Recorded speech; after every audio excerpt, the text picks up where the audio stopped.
really pick up the tempo themselves though as well. The only thing I will say is this 10th pick Naga is really good. Like FYI can't really do anything to it in the laning stage, and neither can Yang. So these like the Naga should have a really good start to the game. And like we said, they don't really deal with the illusions very well. I could see this game easily going to 60 minutes plus though. I think it's one of those. It's like Arc Warden versus Naga techies. Nobody wins. Like it's 3 hours later. And we're just in a Naga techies game. Wasn't it LGD Elephant that had that really long game recently? Not in this tournament. Not in this tournament, but in what was the tournament just before this? Who's the like 100-minute game? Oh yeah. It was Elephant and LGD with the techies, and they lost with the techies. Yeah. I can't believe they had a 100-minute game, and then they've started the final of this series, and they've been like, do you know what we should do? Techies Naga versus Arc Ward and Nature's Prophet. Like, yeah, let's do it again. Let's just repeat. Do you think that this is like a dominance showing? What, with the techies, you mean, and stuff? Yeah. No, not at all. Is this an endurance thing? It's a best of 5 meta. It's exactly as you described it when they picked it. I was completely in agreement with you that it forces, if they win with this, then Elephant have to be forced to think about it for the rest of the best of 5. If LGD lose with it, I think they'll just ignore it and just do whatever they did before again. But it's almost, laying down the law in game 1 kind of thing. Yeah. Here's our hatchet. Can you beat it? Mm-hmm. I get 3 roots as well. Easy. There's something to look out for, because obviously Jinkyu here over bottom. Yeah, I'm waiting for what we saw Vici do, which was place the ward in the jungle back here to block this camp. Yeah, but again, I think it's much more difficult when you're playing Ogre, because then the Viper will just get to 1v1 this Arc Warden as well, which Arc does not like. Look at Red Panda already as well. They're bringing a third in here. He's already in trouble. It's Nether Toxin level 1, but there's the blast off, and I think they're going to have this kill on the Red Panda if they could just navigate their way through these trees. Yep, I get him. Yeah. I love that play actually gets first blood. I love that play from Innocence as well, that he waits to TP top lane until they get the first blood, and then he's going to go top like really soon. Yeah, I don't think Naga is going to die in this lane immediately. Yeah. So he has the ability to stay here bottom and do something like that. Secure first blood, secure that lane a little bit, secure the techies game. Now Viper's level 2 as well, they're just going to start clicking.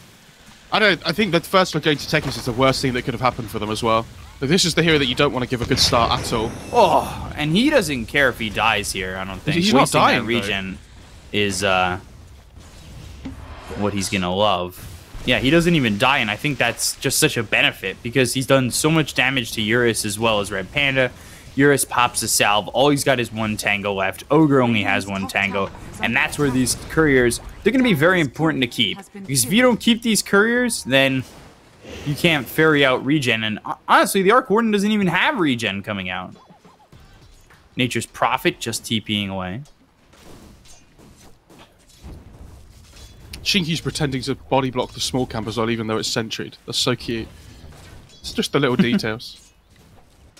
Innocence finds the D-Ward top lane as well. I mean, we have to say, in terms of CS, this laning stage going really well for Elephants so far. Like, I think the Lina does really well against the Void Spirit. I think the Arc Warden, even though it gets pressured hard in the spot lane, I think it should be okay. Like, as levels start to come through, maybe it gets a bit more difficult, but should be okay still. And top lane, like, it's just Night Stalker versus Naga, and they should both just trade farm. Yeah, how do you run in on this hero? How do you run in on the Naga? They don't really have damage to kill the Naga, but they also don't really have damage to kill the Night Stalker. So it kind of goes both ways. Like, I don't think FY really does that much in terms of being able to chase this Naga Siren. It doesn't have a Blightstone. It's boots into Ironwood branches. And Naga's already level 4. Like, this is going really well for Ame at the moment.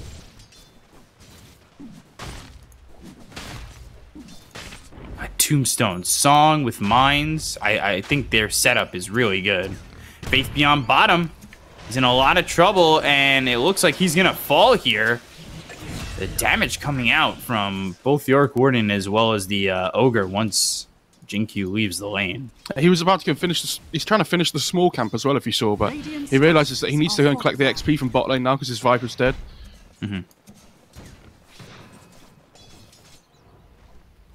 I think he's fine getting a little bit of experience, though. Yeah, like he's more than okay with this. Now that what's the Ogre doing? Interesting. Coming over mid. Oh, I was just securing Red the Panda. He could just be dead if the blast off lands here. Ooh. Close. Where's the Viper? Can he get it? Where's the Viper? He's got so much armor on Ogre. 38 damage. It's not happening. Him back though. It's not happening, B-Cup. Unfortunately. It's close, and now he's close to that energy booster. So he's close to getting the arcane boots.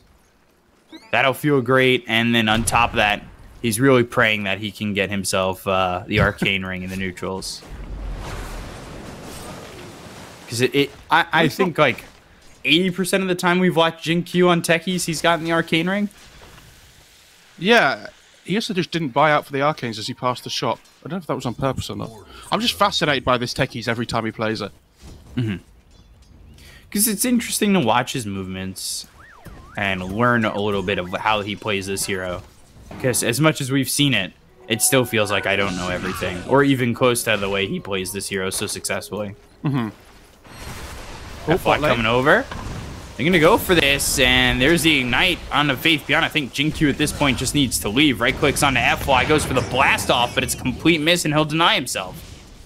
Yeah, he has to do that whether he lands the spell or not, though, because he would die if he doesn't use it, right? But the fact he doesn't kill FY, very unfortunate for LGD. But again, I don't know, this Naga's having an amazing time top. Yes, so's Night Stalker, but I don't think the Night Stalker has the damage to kill the Naga even at night time, right? So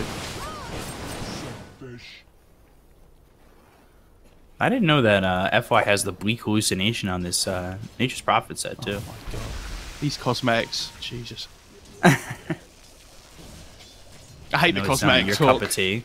I was talking to Dan Offman the other day as well. Were you there for that? And he was saying that he really hates cosmetics. And I was like, oh, you know what? Thank God. Somebody else. Oh, Red Panda. Red Panda. Oh, My love for him going down a little bit. And I think that's okay. Eurus taking a lot of damage. Faith Beyond able to get that kill onto the Arc Warden. They also get the Ogre. They bring a third down here. And again, it's... I think this Naga lane right now is similar to the Lifestealer lane. Where, yes, you know, you can leave him by himself and then have your 5 roam around.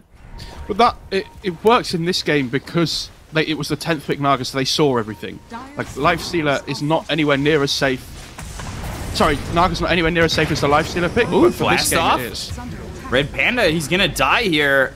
I don't know if they even get Jinkyu. He's going to try and maybe finagle his way out of this, but he doesn't have a TP, so Night Stalker comes over, and they're rotating a lot of heroes here for Elephant.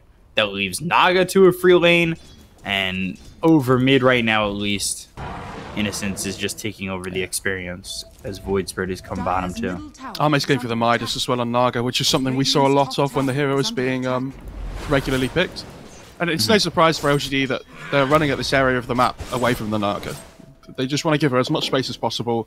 If they do end up bleeding kills, you know, at least it's to an area of the map that it doesn't really matter, right? If the Naga's farming, then it's fine.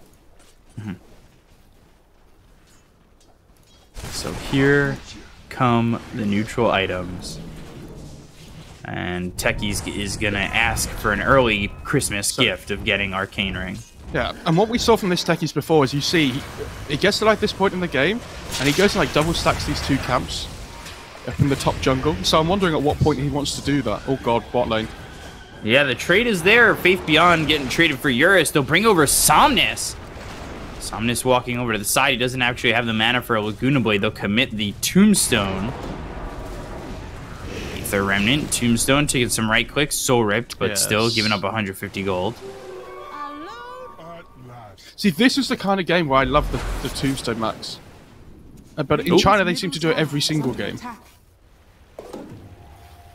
Because they don't really have that... Okay.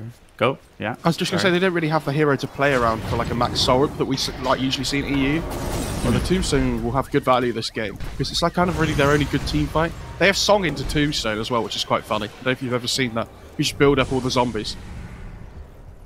And they could also just drop mines under them too. Yeah.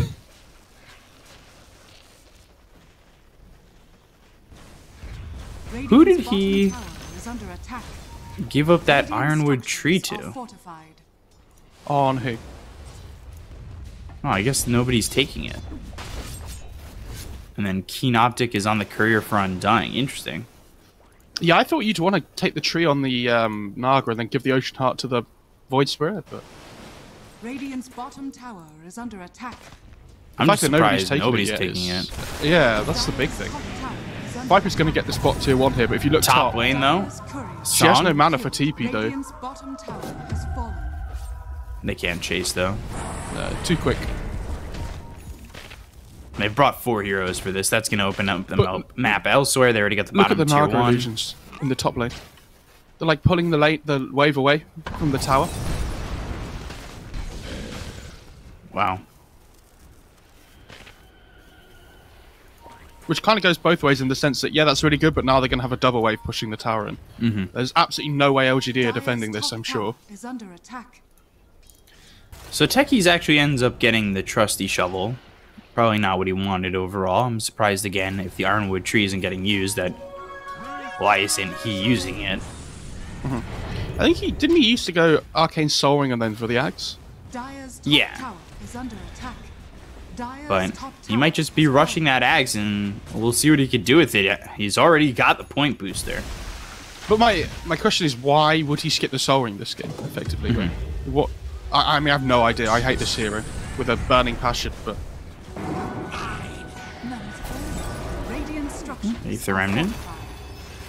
And again, you're throwing these trees, or throwing these mines into the trees, and you're making it very difficult for the Radiant side to try and defend this tower.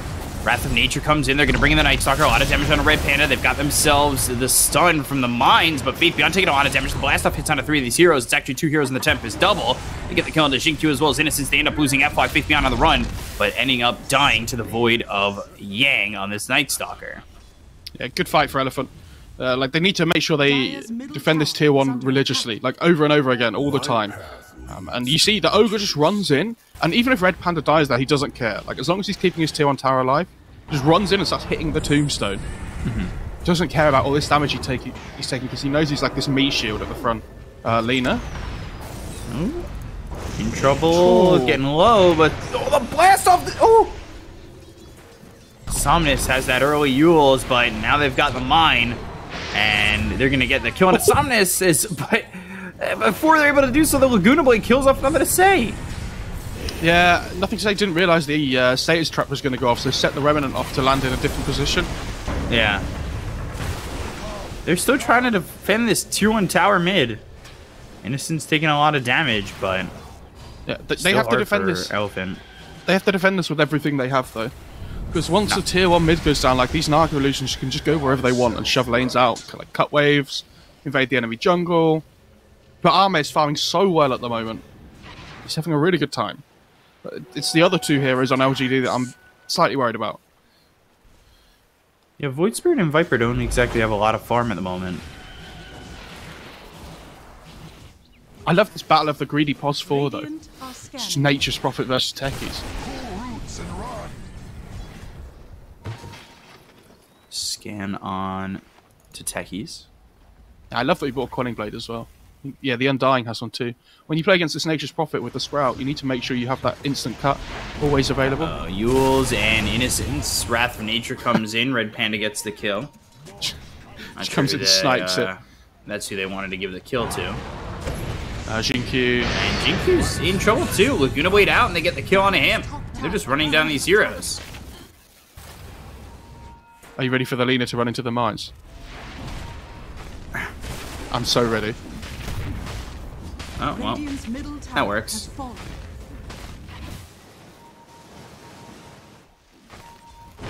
Oh, I think that, are they pinging them? Do they know?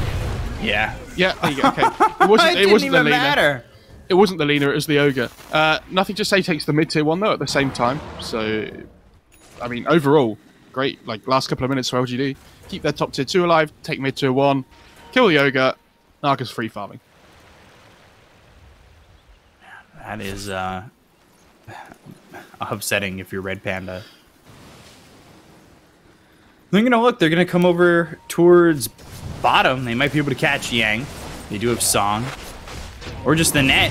And now the Astral Step. They've got the silence on it too. But there's the blast off. He's silenced himself. They should be able to get the kill, and they will.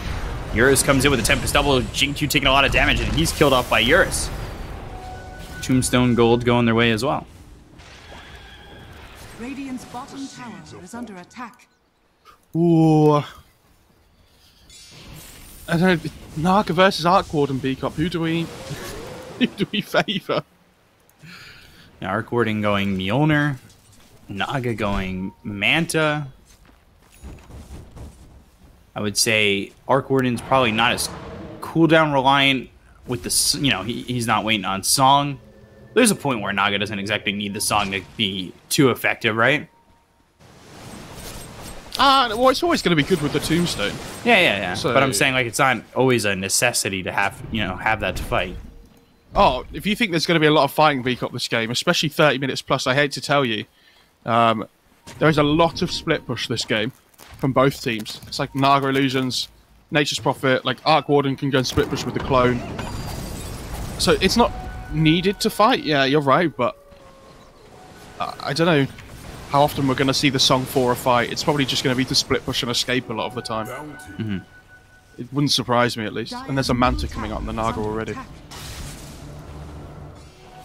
15 minutes. Well, is it already finished? Shreds. Wow. Yeah. I'm assuming she's going to go BOTs on the Naga next, or at some point.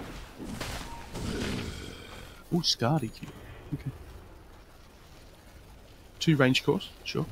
Makes your illusions tanky. Check. Smoke up from LGD. It's the 3-4-5 that are going to make the move towards top, looking for Yang.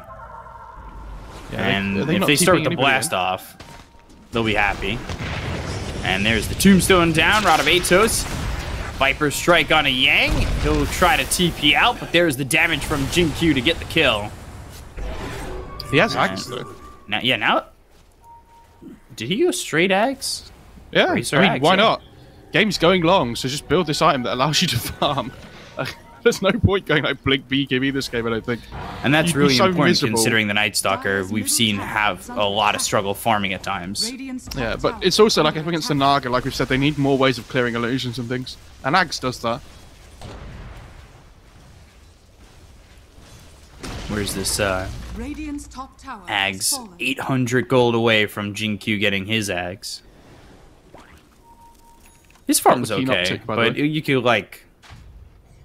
You could definitely see the split in the LGD heroes, and it is pretty big, honestly. Mm-hmm. Genuinely surprised that Innocence didn't go for Midas on Undying. That's the kind of feeling I'm getting right now. He actually maxed Soul Rip as well. Wow. Okay. I guess there's no point maxing Tombstone if you're not ever fighting. Well, 144. So what he's looking at right now. Yeah, but he's maxed Soul Rip before Tombstone. Oh, like, yeah, we saw it before. Who's that tower?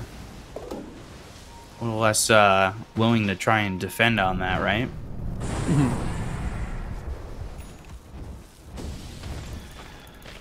So FY's got a Midas, and Arc Warden's got a Midas. This Naga might be in trouble here. Has Song in 4. They're going to come over. Tombstone down on the high ground. Can they get the Tombstone kill? Yes, they can. 175 gold for Yang. And now the damage onto the Night Stalker. Ooh, Blast Off actually ends up missing, but they've got the Astral Step as well as the Resonant Pulse on the Yang. They'll get the kill there onto the Night Stalker. Laguna Blade. Do they have the damage? Yule survives, and we'll be able to walk it out. Yeah, great Soul Rip from Innocence just before he Yules as well. So, 2 reasons he stays alive. Because, you know, casting Yules on himself, but also that Soul Rip just about gets there in time. Damage for nothing to say. fill up that bottle. He also shipped a salve out towards him. Or towards himself. Okay, so Jinky's about to finish the axe. Yeah. 250 gold away. He should know that there's a sentry here. They were dewarding, or not dewarding, demining that area. Yeah, but okay, so the reason you place them here though is because, like, look at the vision of the trees. Like, if they ever come into deward, it's because they are either on the high ground on the right hand side, which is really unlucky, or they're running in from the left. Like, they'll hear the mines go off, but as soon as they hit by the status, has been killed. yeah. And there's the axe. Somnus trying to catch, nothing to say. FY's coming over to simulate. And the sprout misses. Nothing to say. He's got his own Yules. Good And here's song. the song from Naga. Question is, who are they going to go for? They've used the Wrath of Nature. They'll go in onto Somnus. He'll die very quickly. So does Red Panda. Now their attention is on to FY, where they've got the Yules from nothing to say. They'll lock him down. They'll get the ensnare and finish him off. Double kill for Ame. 3 for nil in the favor of LGD. That was really well played by Arme, though.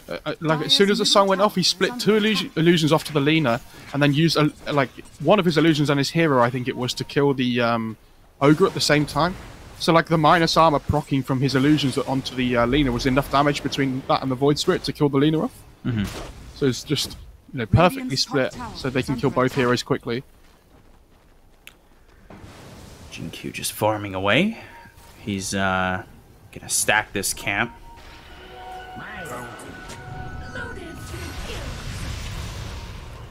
Atos was used. Faith Beyond being chased. Chased by the Tempest double, so he's okay. All of a sudden, LGD are up 4k, and they're 2,000 gold away from having the Scotty on Ame. Yeah, he stopped off for BOTs first, which is absolutely fine. I thought this is what he'd do anyway, but I think in this kind of game, that it's so slow, like, you can set up for kills really easily by just TPing extra heroes in. Exactly how we saw in the top lane before. It's really good.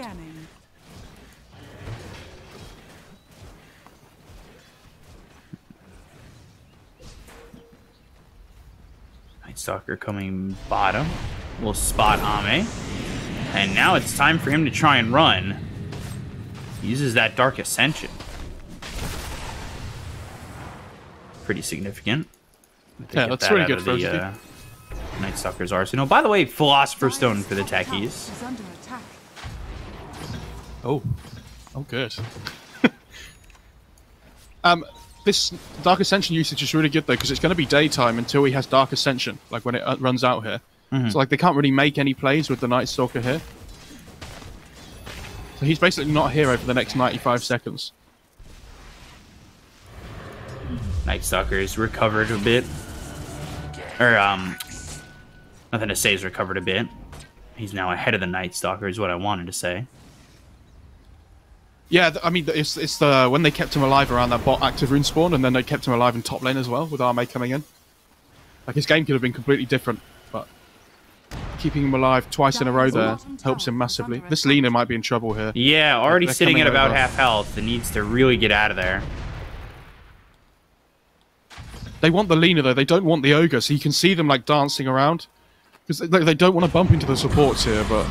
Yeah, they bump into FY. They do a quick quarter of health out of the hands of FY. They'll kill off Red Panda, I believe. Can they get a second one in FY? No. Yeah. TP's not in time, so he is dead. But the Lena doesn't die there, which is the biggest thing for Elephant. Yeah, it's like, it's not a great fight for them, but if they were going to choose 2 heroes to die, it would be those 2. Naga's got the Scotty. Scotty. Right into the jungle, going into an Abyssal Blade. More lockdown, more control for their LGD. I really like where they're at right now, 4K, but that being said, Arc Warden, he's going Radiance. Interesting. Yeah, that is interesting. I guess against the illusions, it has a lot of value. When you're split pushing and things, especially. Yeah. Okay. I'm a bit baffled. Also, the Dire's top tower is mines under up attack. towards top. And you can see that they took away the trees, and they're just trying to keep the warding that way. They'll Oh, find they caught Yang with the Yang. song. And they've got the Aether Remnant, the Rod of Atos with the Blast Off coming in. Everybody it makes me laugh jumping in every on this time. kill. What, Blast the Off just- Blast Off? Never ceases to amaze me how funny that spell is. And they're picking out Roche. They're thinking about going into the pit, and they do take it quickly with the Naga Riptide. All the illusions. They have like Flesh Golem, Tombstone if they really needed it. Don't feel like it's necessary. Yeah, I mean, honestly, this Aegis doesn't change the game massively. I don't think if both teams are going to be, the Elephant especially now, just going to be wanting to keep split pushing. Yeah, Naga just has so much already. Your Shaman has fallen to the dire. This is pretty fast farming for a Naga Siren. Just FY? 24 minutes into the game. They'll catch FY. They've tried to TP him out. Do they have the damage? No, but they've got the Aether Remnant, so they'll stop the TP and then they'll finish him off. And now they're just going to look to try and push in this mid tier 2, you'd imagine. And obviously they have the Arc Warden with the magnetic field to keep the tower alive a little bit longer. So it's difficult to push into, but Is under attack. they have Song in a few seconds, so this Arc Warden does have to be careful. Yeah, they need to be very careful. They're going to go after Yang. Viper Strike used. Yang in trouble. He's been hit with the clumsy net. He ends up going down first in this fight. It looked like maybe that was going to be Red Panda, but he's able to get up the steps. This Bloodlust tower absolutely owns, though. They have to, like, back off. He just starts chunking away at them.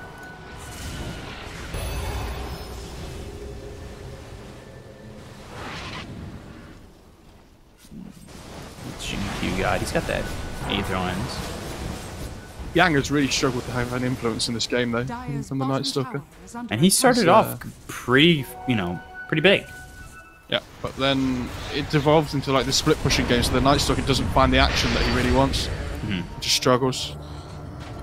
Did you get Innocent's nice. Innocence up top? Basher picked up for the Naga Siren, farming up that Tempest double, pushing in bottom. I mean, to be honest, Innocence is probably just happy that he saw somebody die, even if it was himself. He's like, guys, I'm playing on dying. This game's so boring. Like, can we do something?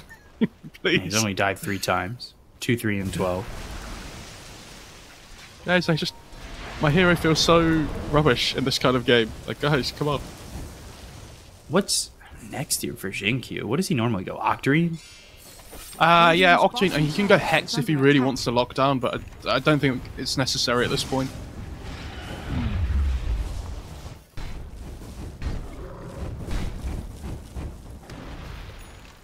Game kind of slowing down once they picked up that Aegis, though, for nothing to say. Oh, FY? Jesus. Like, Oh, guys, sorry, I boost didn't of mean travel, okay. And the Radiance is finished for Arc Warden. that. Okay. This is a new one. Radiant's I'm not willing to... Oh, hang on, Oh, Red Ogre. Panda. He's getting caught. He's very dead. They're doing really well at controlling this bot half of the map at the moment. You know, they're going to take this tier 2 on LGD. And you see at the same time, Elephant want to push this top lane in. But Techies has pre-mined the area so that it's going to be really difficult for them to achieve that. So they're effectively where they would have traded a tier 2 for a tier 2 on LGD. They get a tier 2 for, not giving anything away. Yeah. Radiant's bottom tower Naga has Siren fallen. taking care of that. Level 22 on the Naga Siren goes +1 Mirror Illusion, 10 Agility, 20 Movement Speed. At 25, I assume it's the evasion you want right now? Oh, hang on. The clone's died. The clone just dies. Jesus. Evasion's good. I think -5 armor's still really good though as well. Like, depends whether you feel like you need the evasion or not. Like this game, I don't know how much value the evasion has. It's good against Arc Warden, but I think Naga's going to be happy against dealing like with the Arc Warden anyway, right? Under attack.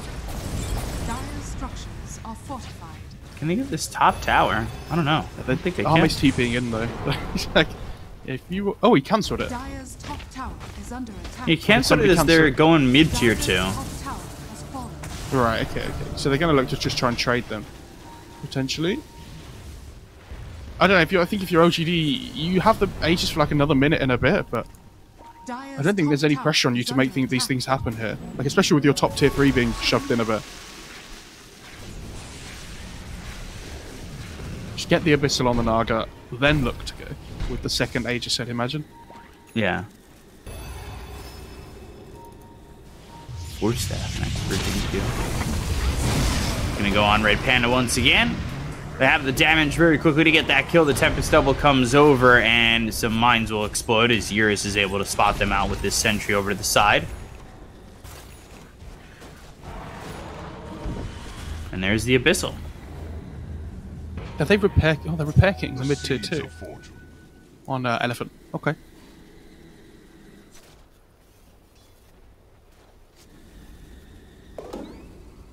And look at where all three lanes are, though, at the moment. LGD are controlling the map really well right now, with these Naga illusions, with the techies pushing in top. Get Naga just pushing in. Techies went BOTs as well, because he understands this game's all about split push. FY. In a lot of trouble. There's the Abyssal. Quickly killed by Ame. They'll retake the outpost at the 29-minute mark. Try to hold on to it. I don't think anybody's coming over.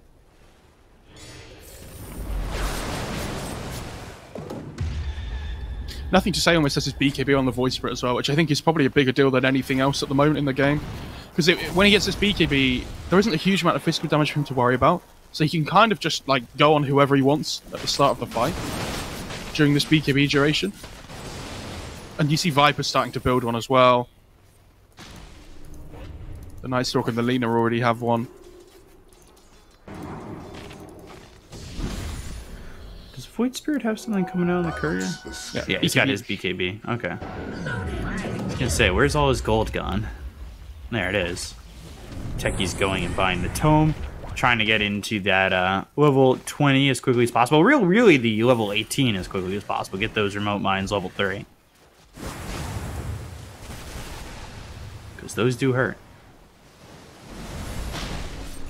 Yeah, especially with the Ags.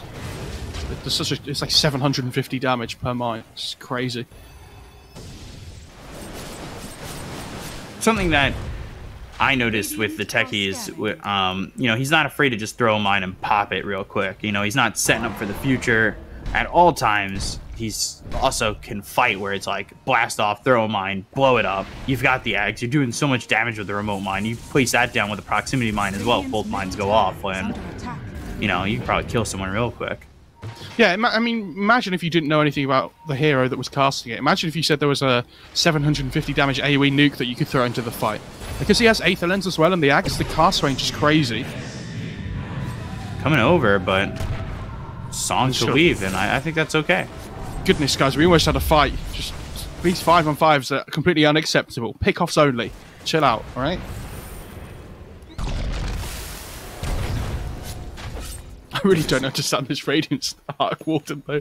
Is it enough for the illusions, like, of Naga, or no? Well, you see, what he's building next as well. It's the Shivas on the Arc Warden.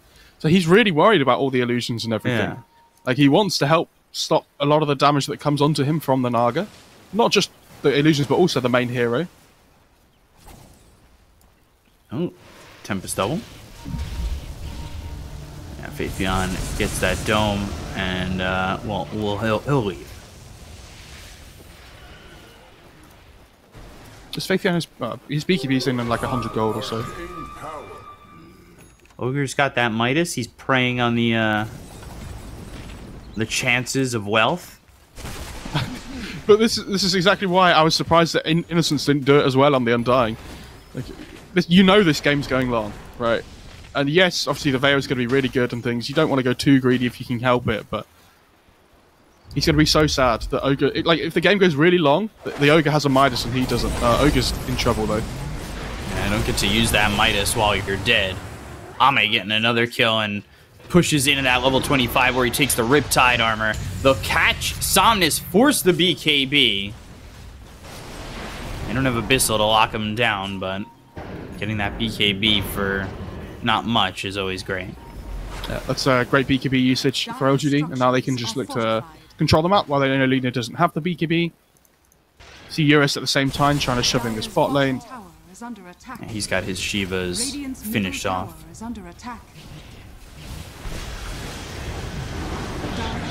Ooh, Yang And he's caught. Aether Remnant, Yes, Viper BKB. Strike, forcing the BKB once again. They'll start to turn, but again, that's a BKB that they get for Viper Strike, and they can continue to pressure this tier 2 tower, the Tombstone right next to it. Look at the way he's putting the minefield sign as well under this remote mine. Like next to the tier 2. Took the Tombstone pretty quickly. Dire's bottom tower is under attack. Radiant's top tower I hate is this under Techies Ags with the sign. I think it's crazy.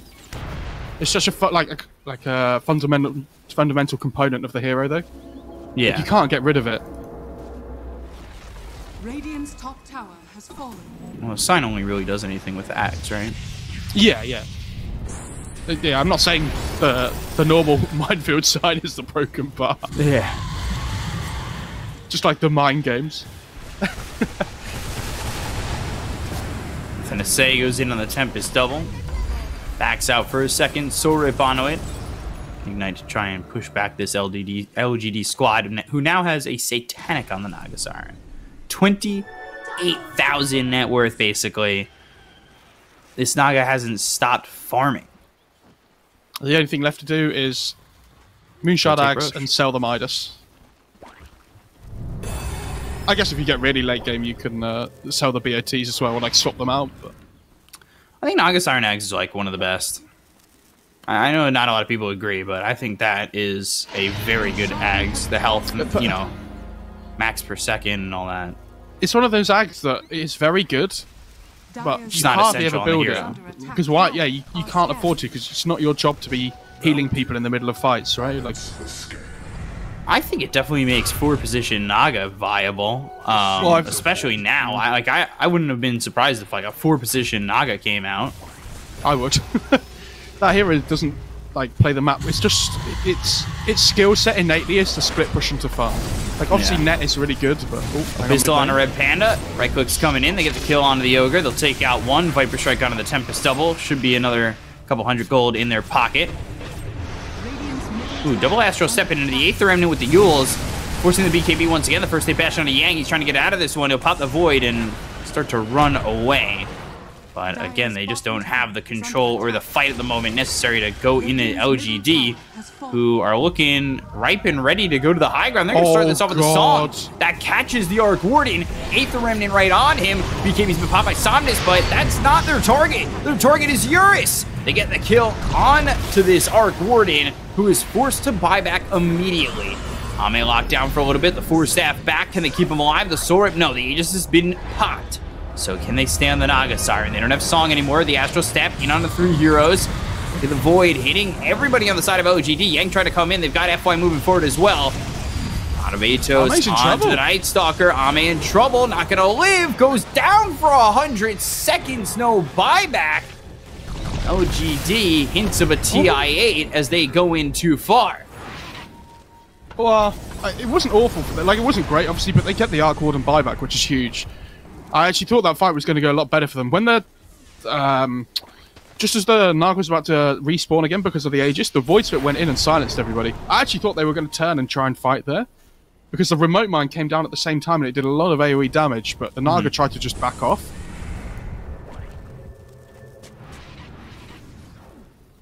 And they got Ame. They took him out. Red They took him Panda. out twice. Oh god. He has Poor Ogre. died 12 times this game. I just haven't felt the impact from this Nature's Prophet though at all. That's like obviously it's like a lot of the value from this hero that we've seen this game is hidden, because it's like split pushing, making sure that like the lanes are in a much better position than they would be from, because LGD is just shoving them in all the time.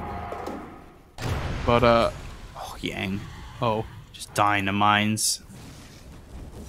Magic Oh. Lamp, Havoc Hammer. 40 movement speed for the techies as he hits level 20. So, you know, just the techies moving at 460 movement speed. yeah, he Zoom, just took zoom. the magic lamp for a second and then put it back, and he was like, "Okay, I won't take it.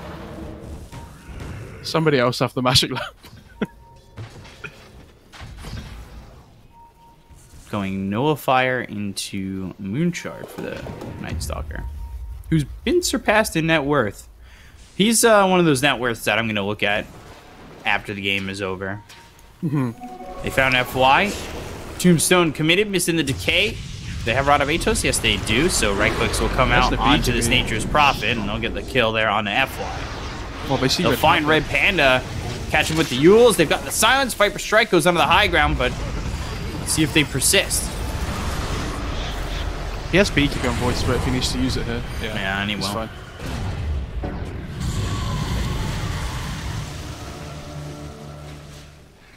They need to farm up their neutral items on the Dire side, though. Like, the Radiant have all of theirs, and Dire don't have any. So, like, if you get an Illusionist Cape on the Naga, for example, that's, like, perfect case scenario.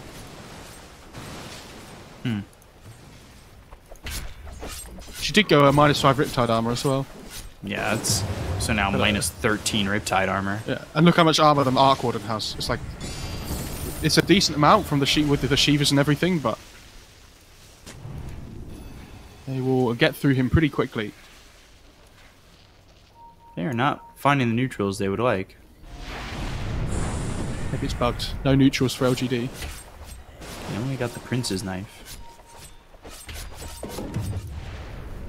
Oh! Oh dear. Spell Prism. Oh. Is that going to the techies? No, it's Yeah, going to the Void Spirit. Oh, okay, fair enough. I would have assumed it was going to the techies, but it's good on... I mean, it's good on Naga, it's good on techies, it's good on Void Spirit. Yeah, it's just good on basically everybody on the team, honestly. It's like we've said in previous casts, that item's never bad. Like, it's good on every hero. Yeah. It's ridiculous. They need one more neutral item. Ooh, Yang. Early BKB. Yeah, I think he got caught by the Yules or something. I just wasn't sure. I didn't see. Oh, FY. Getting run down here by Ame, who gets another kill. He's 27.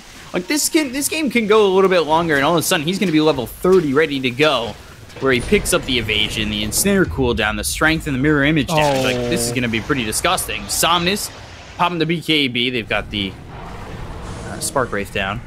There's going to be a Witless Shaco for the Naga if they want to take it.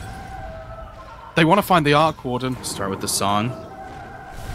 They know there's no BKB. Tombstone comes in, and now they're going to go and make the jump. They found Somnus as well as Eurus on the back lines, but the question is, do they want to commit? And they haven't done that just yet.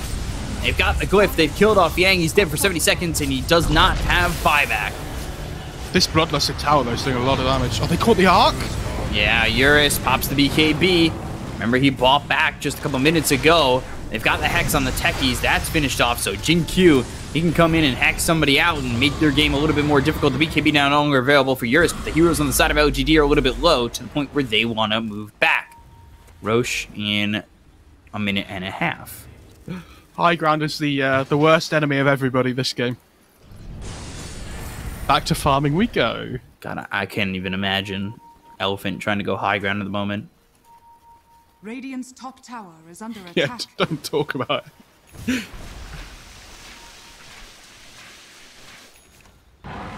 I love this techie's Hex, though. He's level 22.5, though. Like, we're on the way to that level 25. And like I said, B-Cup, I hope you're ready for the sleep into the mines. Get them all moving in. Imagine if the AoE Surge worked on mines. Oh my god. Don't give me hope like that.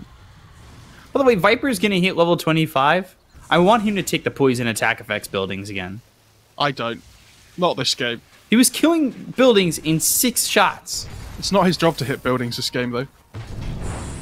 I agree it was really good before, but 6 I think this game, the silence has too much value. Alright, well, he's going into the Axe. But... Oh, Minotaur Horn. Okay, Red Panda.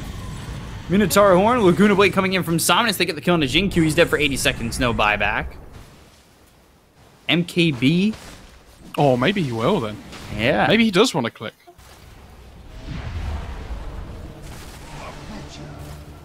And they're going to go for the bot open up the door. It's poison attack. You're done in 6 shots. Long Roche. Yeah, I don't know who that favours more, though, honestly. I think both teams kind of just... They get pick-offs, but nobody really commits to it the whole time. Yeah. Like, even if it was at 3 minutes or 1 minute, I think both teams are just posture outside for ages. OGD would probably love an Ag's Blessing. Put that on the Naga Siren. It would really help them trying to take the high ground. You just pop the song and heal up everybody. I don't know if you do give the Ag's Blessing to the Naga, because she's going to be able to farm it up at a decent speed by herself. It fills me with I think you give it to somebody else, like the Viper, for example, right? Yeah, you know, Or like I don't hate that idea. Even something like the Undying could be interesting. You have to play as if this game's going to carry on going, I think. Because like, what does Naga do when she gets slotted? Like, she's just going to start buying moonshards for other people. I don't know how great that sounds to like give her the axe. Just let her farm it herself.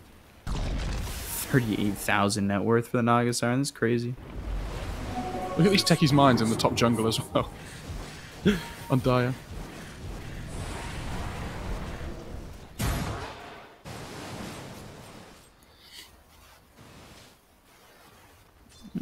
Nothing to say, really cleaning up. He's about to hit level 25 as well. And he did take the poison attack affects buildings again. He did? Nice. Oh, okay. I think the silence was really good, but... Sure. Okay. We saw how strong it was before. We might see how strong it is again. Dire are scanning. Yang using that Dark Ascension. Potentially looking for somebody inside the trees.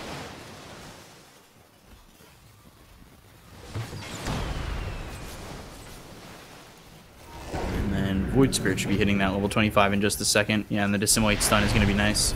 Yeah, that's a big one, especially because he has Spell Prism. It's like an 8.8 second cooldown stun that lasts for what, like 2.5 seconds, is it? Yeah. And there you go, he gets it. So Roche is up. It's a Refresher Shard. They'll take it.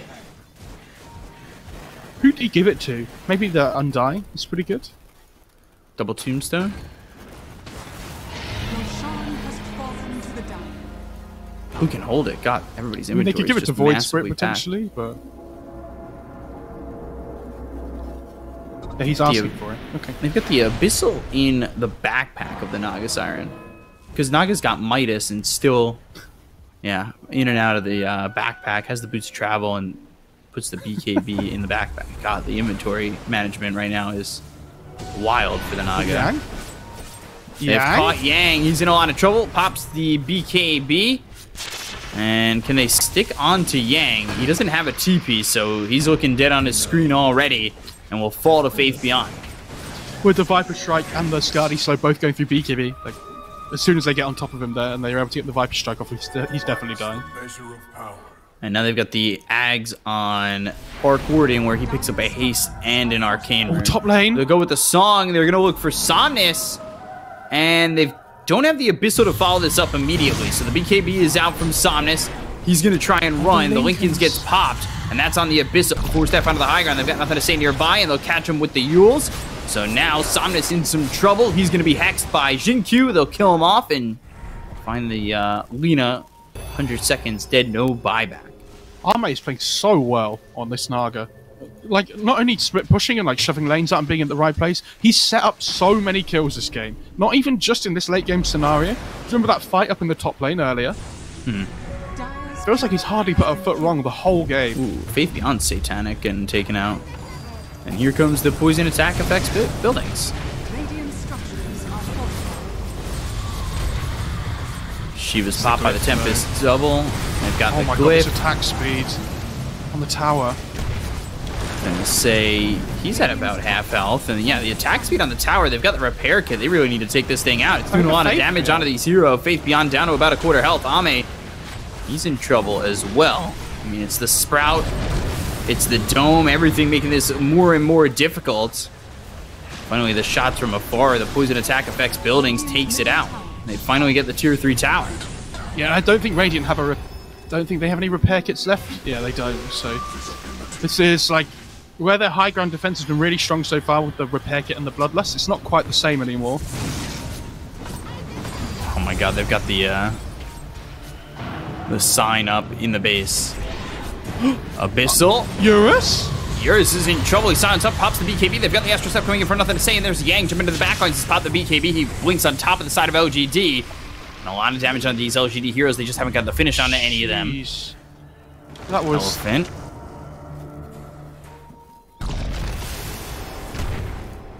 I don't know whether he mismicroed there slightly on Eurus or something, but... That hero just went in. That was crazy. Jinky getting close to level 25. Oh, Somnus caught by the mines in the base. Bottom tower. I'm pretty sure they just saw them, didn't they? They knew they were there with the sign down, or you'd assume that, right? He like just dies for a long time. He's like, "Oh, guys, I'll be back soon. Don't worry." Oh, never mind. hold for 100, thanks, guys. LGD won't believe how lucky they are with that, though. Now they'll be like, "Oh, we can just go again." Like Viper's just TPing in. Tempest double getting run down. They've got the Octarine core finished off on the Techies. Techies with just as much net worth as the mid Lina.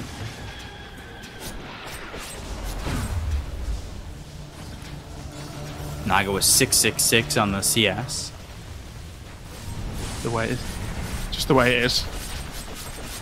And poison attack affects buildings, and the racks will go. Radiant's middle is falling. Radiant's top tower. 40 seconds until the Lina is up.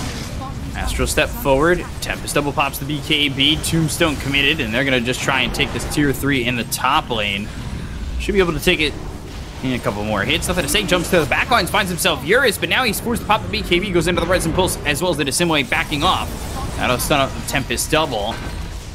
Throw out that stun onto Ame, but they are losing their racks, and they've lost mid, they've lost top. Yeah, he's just creating chaos on the Void Spirit in the backline while the Naga's just like mowing through the buildings.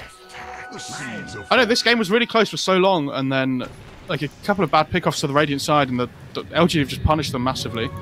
They'll look for Innocence. He just wants that bounty rune. He has no force stuff. He's dead.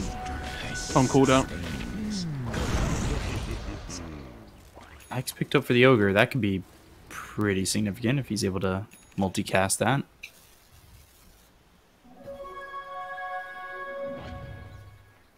Oh yeah, I've tried to blink and find a Tinker before in a pub game and like hex him up. And there were just 4 heroes like all stood next to each other. Just 4 times multicast hex just wins you the game sometimes. I love that Void Spirit has this casual level 1 Dagon at the moment. Myself right. Sure, why not? I was wondering whether FY would build a Dagon 1 this game as well, up against the Naga, just to kill the illusions, like in one shot. So, because for people that don't know, Dagon just instantly kills illusions. Techies is so far, and he's got this Philosopher's Stone still. She can do things. And I don't know, honestly, like he's done. Oh god, the mines. Wait, can you look? Can you look at this? The mines. They're coming. Dun dun dun dun dun ba ba da dun dun ba ba ba ba ba dun dun dun dun. It's the March of the Mines. Yang, as well as Red Panda, gonna get caught here. Silence is out onto both those heroes. They get the kill on Yang. They'll look over at Red Panda, who pops the Minotaur horn. He's trying to run, but he's right here next to these LGD heroes and will eventually fall. The question is to who? I don't know. This game looks so miserable to play for Elephant. Yeah, just so miserable. I like that Ame has Bloodthorn queued up as well. The Arc Warden has a Butterfly now, and he has the Radiance Mischances on top of that. So he needs to make sure he builds some form of True Strike here on the Naga. And the Bloodthorn's really good with Illusion heroes. Oh, the mines are coming in. The migration of the mines takes place in December. In late December, the mines find a new, warmer home. Eurus. Tempest double just trying to defend. Faith Beyond taking a lot of... Oh. KO. Little lag coming in.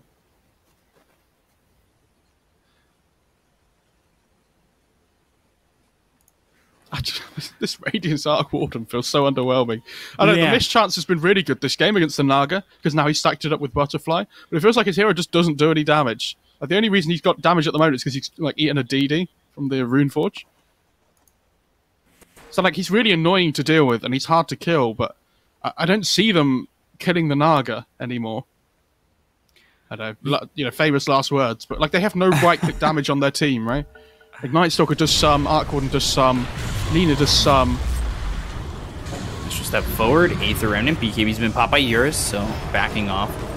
Tempest Double will be hit by that Aether Remnant, and the mines are starting to come in here. And we'll get to this base eventually. They've got the Aether Remnant right out of Eurus once again. They'll look over the Tempest Double to get the kill on that. Astral Step, as well as the silence out of 3 of these heroes. The mine's starting to explode, but the glyph. So now the mine's backing away from the tower. He's microing his mine so well. Yeah. They have so much. They've got the Hex onto the Nature's Prophet. FY in some trouble. The Aether Remnant locks him up. They've got the Silence as well as the Abyssal Blade being used by AMD right under the Nature's Prophet. They'll put him into the Dome. He'll survive, force that back, but eventually Faith Beyond with one more right click will get that kill. Look at these mines coming in! They walked over to Somnus. They got the kill. Oh, the remotes. Hex up this Eurus Arc Warden. They'll get the kill. The buyback comes out from all 3. Look at the remote mines. Oh my god. The mines. They chase down Somnus. Amazing. What a spectacle. FY? FY? Wouldn't kill him. He has pipe. It's gotta be careful though. Those mines can do it. I didn't know how many were there too. What makes me laugh is the remote mines are like elephants. So while they're walking in, elephants are getting killed by elephants. And how must that feel mentally? Not good. Getting killed by your own.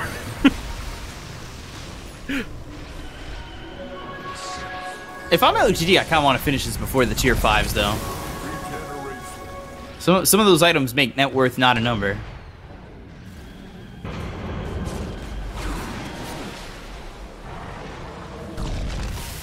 $42,000 net worth. Is this a little bit of revenge for last time, you think? They're going to go in. They've got the Hex on a Jinkyu.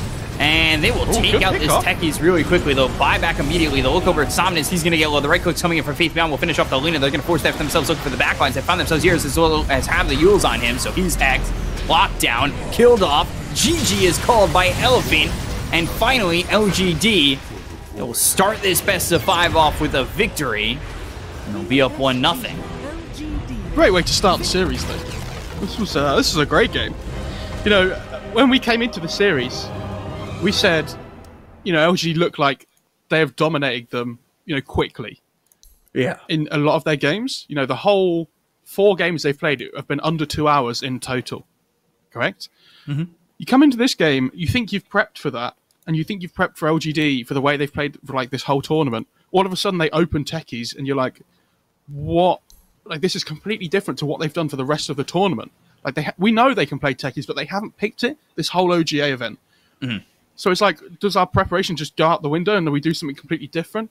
Because then this last pick Naga comes through, and it's like, well, they haven't played that this whole tournament either.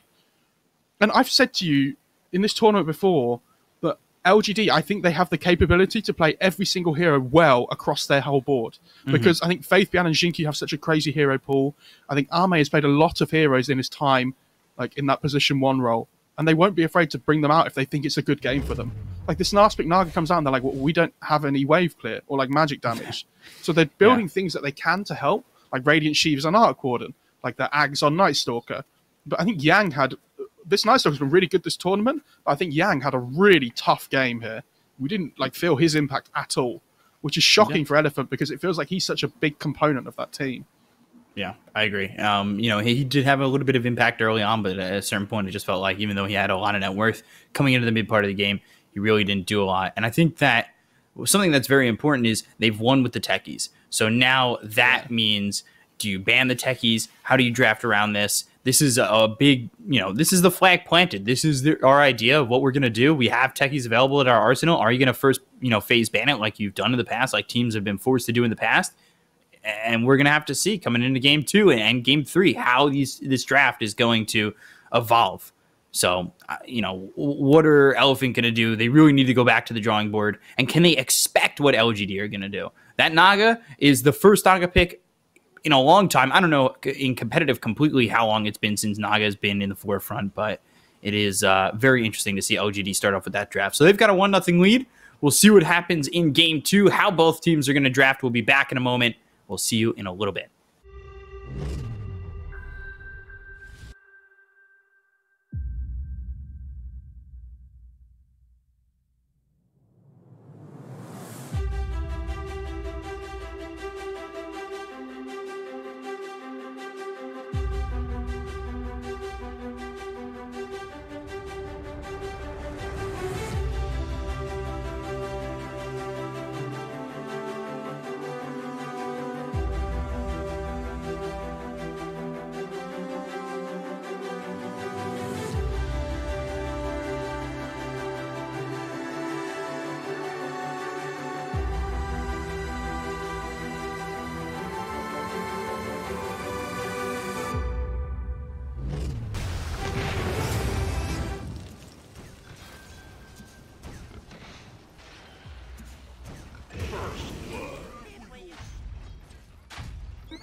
under attack.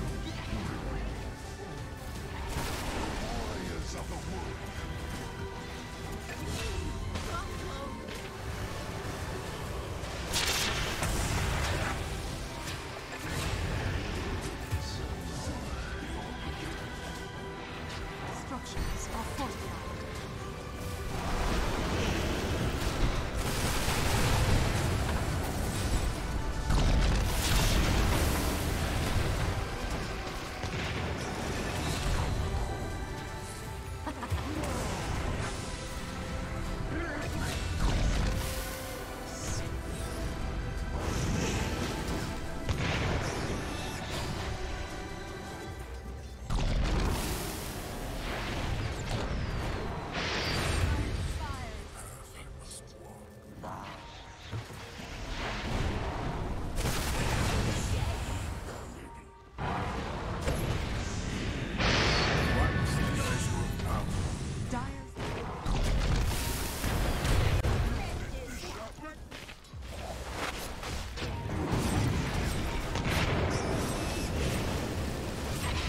Radiant structures are fortified.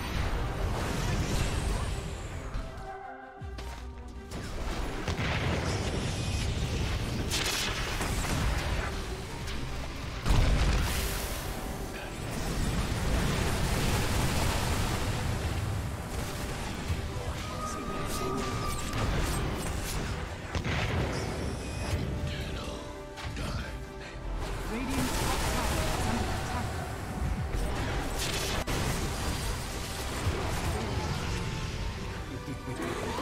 Dire's middle tower is under attack. Dire's bottom tower is under attack.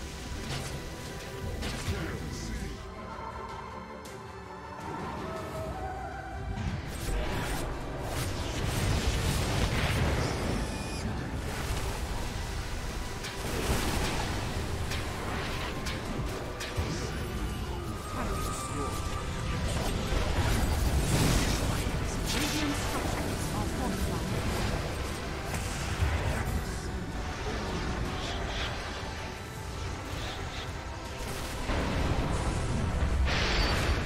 Bottom tower is under attack.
All right, and welcome back. Game number 2 for OGA Dota Pit Season 4 Chinese Region Grand Finals.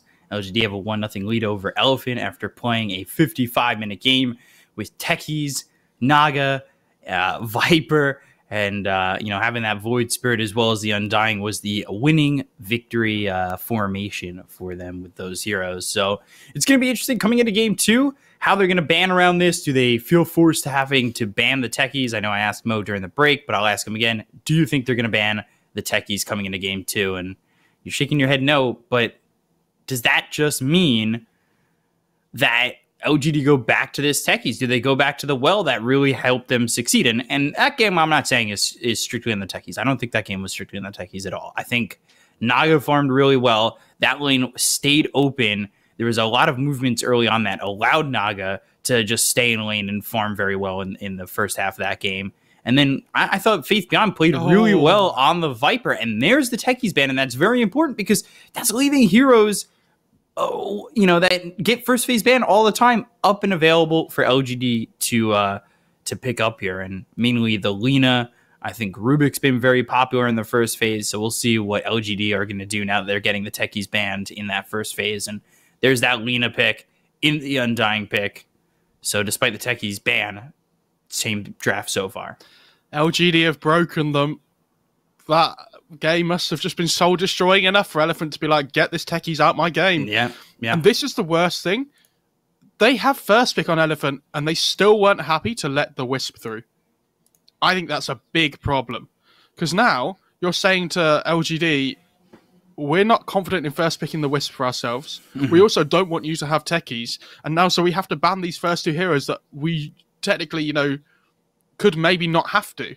They choose to, which is fine. That's just the way it is. But coming into this series, not first picking yourself Wisp because you don't value that hero maybe as much as others, but then also having to first phase ban Techies, your whole game plan has to change.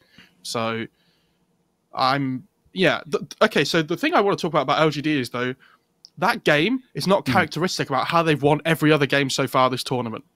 Yeah. And that's what impresses me most about LGD, is the fact they have so many different approaches to games, and they look good in every single one of them. Sometimes when you see teams watch tournaments, they kind of like change the heroes a little bit, but their overall play style stays very similar. Does that make sense? I think LGD, they seem to just play something completely different every game and approach the game differently every single time, which is amazing to watch. Expanding on that idea, I think LGD, they play their game. Whether they play it fast or whether they play it slow, it always feels like you're living in LGD's world, and LGD is making the decisions here, whether this game's going to go longer or whether this game's going to be a quick, fast-paced one. And like you said, they play those two different styles. They play right in your face. They'll play pushing power, like I think they might here, as they show the Leshrac in the second pick, or they'll play it a little bit more restrained. They'll play it a little bit more farmy. And despite the fact that game went 55 minutes, that was farmy and fast. Like, there weren't a lot of fights in the middle part of that game, but there was still aggression coming out from LGD. They were still playing very fast and loose, just not fast in the sense of pushing those towers and finishing the game in 25 minutes. I think they were still doing a lot in that game with pacing, and it's crazy. Like, everybody is just in LGD's world right now, and we need to figure out how do we break this, because it's happened in the past. Teams have done it. Teams have beaten LGD. They've had these long strides of victories. So now Elephant, what are they going to show us that's going to be different that can figure out the LGD game? They banned out the Beastmaster. They banned out the Drought. I love those two bans. I was thinking, the second you pick Leshrac, you think Beastmaster. You think these heroes that can help force that pace and push really quickly. And they banned the Viper, too. Faith Beyond was incredible on that hero in game one. This Viper pick is so horrible to deal with. I'm not surprised they're banning it out. I think especially if you're playing Ogre 5, like, this Viper just bullies you so hard. And there's not a huge amount you can do as the Ogre, unless you're paired with a position one that also has kill potential. But even then, like, fighting into Viper feels awful. That Nether Toxin's such a good ability just to start the wave off. Just shove it in straight under the tower at the beginning of the game. I don't know. I feel like this Leshrac LGD have looked good on at times in the tournament, but I also think when they've picked this Lesh is when they've also lost the games that they have so far. I think if they play this Lesh line and they don't get these early engagements that they like to, if the Lesh starts to fall behind, you can really feel it for LGD. Do you remember when there was that game where Somnus played it and what did Arme play? Like, some really hard carry, and he went like blink on Somnus and everything on the Lesh because he just had to split push them up because they were playing from behind the whole time. Yeah, and I although they are very good with this on LGD, I think they have also shown that it's not like 100% solid like some of the things they've done otherwise.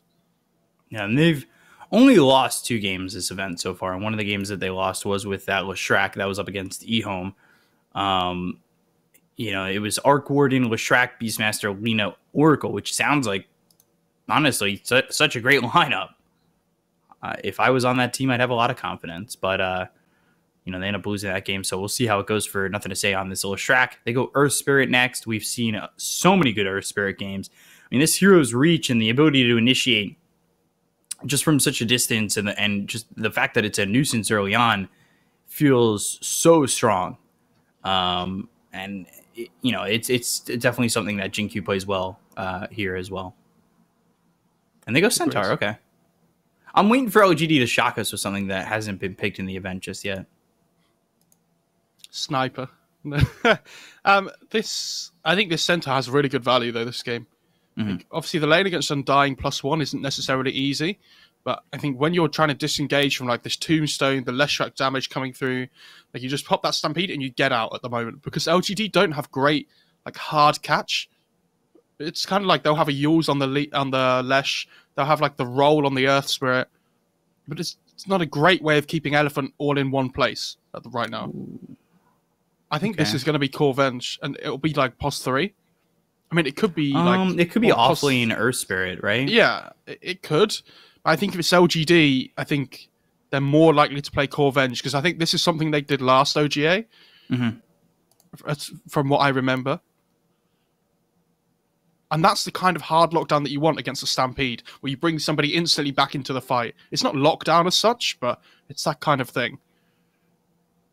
Just taking a look at Faith Beyond's most recent games with Venge and Earth Spirit. I could see a +1 Venge potentially as well being cool, with like an Undying 5. That sounds fun. So his last Earth Spirit game was 2017. And then his last Venge game, I think, was more recent, right? Maybe it's +3 Undying, dude. So many options. They have 3 support heroes, so which one's going to be the core? Ooh. Yeah, his last Venge game was 17 days ago. Yeah. It's nearly like 90% of the time this is going to be Core Venge. This Pokemon pick's really cool. I like this. We saw this yesterday, didn't we? Yeah. That just dominated against Shrek. And I think it was XM that played it yesterday for eHome, and he did a really good job. I think it does well against Lesh in mid. Like they both get farm. It should be okay. They don't really have great burst damage at the moment. I know it's kind of really only the Lesh. So this Pugna should have a really good time at like sticking on people, like keeping alive and everything. It doesn't have to be mid Pugna here. It could be 4 potentially as well, because I think Pugna Centaur is still a really strong lane if they decide to play it. So the Lina or the Pugna could both go mid. I think it's more likely to be Pugna 2. But I find it really interesting that both teams are yet to pick their carry, though, as well. Like, that Sven gets to the last phase of bans, which is crazy to me. Considering the way that this hero has been played the entire event, seeing it get ignored in the first game, banned in the last phase of the second game, wow. You know, like, I'm not expecting that, honestly, with how much that hero's been picked up. I really like Elephant's lineup, though, at the moment. I think it's much better than last game. Yeah, and they finish off with the Terrorblade. I like the TB. We'll see what LGD go to counter this, though. Gotta get that Ags on TV. Pick. Oh, where did they go? Tell me if somebody gets picked. I'm going to go back to my hero list. Have a look. See if you can pick something from the hero list. Is Void's left in the pool still, isn't it? Yes. But it's against Pugna. Doesn't feel great. Troll doesn't look great either against the Pugna. Put like less safe lane potentially and pick a different mid. What could they think of? Do that. They give us something completely different. They just go sniper, dude. Honestly. Yeah, they could do that. Nothing to say. Loves that hero. I'd be very down for the sniper.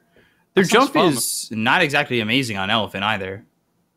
Well, they have Stampede. Yeah, I mean, they have Stampede, but that's cooldown reliant. And, you know, are they going to be able to there's the sniper. Get into the backlines within? Yeah, look at that. I mean, that could be the sniper with the Dire Tide cosmetics. We don't know. But yeah, it is Arc Warden. So Arc Warden to finish it off lane Venge. Last played by Faith Beyond 17 days ago. I wonder I'm assuming it'll be less track mid, but I don't think it has to be. Could be like Arc Warden mid as well. Because up against the Pugner, they both have decent ways of like killing creeps even when they're decrypt, which is nice. Like you have the Ghost, the Spark Wraith, sorry. And you've got the Lightning Storm as well. I think it's nearly always going to be Lesh. I think you just put the Arc Warden with the Undying. So, Faith Beyond was spamming this hero a little bit during CDA FDC. He played it 5 times during that event and won every single time with that hero. Okay. The build being a little bit different every time, but for the most part, it looks like he was going like double Wraith into either Lance or Pike with a Solar Crest. You want to just be this like utility hero at the start of the game, but then you start to transition towards more of a clicker as the game goes on. I think something like Pipe has a lot of value this game, but he might want like go towards this Lotus Orb relatively early on. I think it's still a really good pickup as well against like the TB, the Pugner. But it'd be interesting to see what he does. I think Earth Spirit's normally a really strong lane, but with the Wave of Terror, you don't really take away any of TB's armor because he's, you know, it's a high armor hero. Yes, he has low HP, but he's going to be really difficult to kill, especially in the laning stage when there's an Ogre sat there as well. Yeah. But I like Elephant's lineup as well. I think this is a nice even game. I don't think some of the other games we've seen this tournament of LGD Elephant, I feel like Elephant have been outdrafted massively, but I'm yet to see that so far this tournament. In the final, at least. So, game 2. By the way, I didn't ask you who you thought was going to win. I think it's pretty even. I like Elephant's lineup. I'm going to go Elephant. I'm going to be crazy. I'm down with that. I want to see more than a 3-0. Not that that's the thing. Winning if game it goes 2 1-1, is indicative of that. If it goes 1-1, you're like, this is a good start to a final. Because, yeah, you know it's not going to be a whitewash. You have a potential for 5 games. You know they both have capability of beating each other. It sets up very well for the rest of it. So.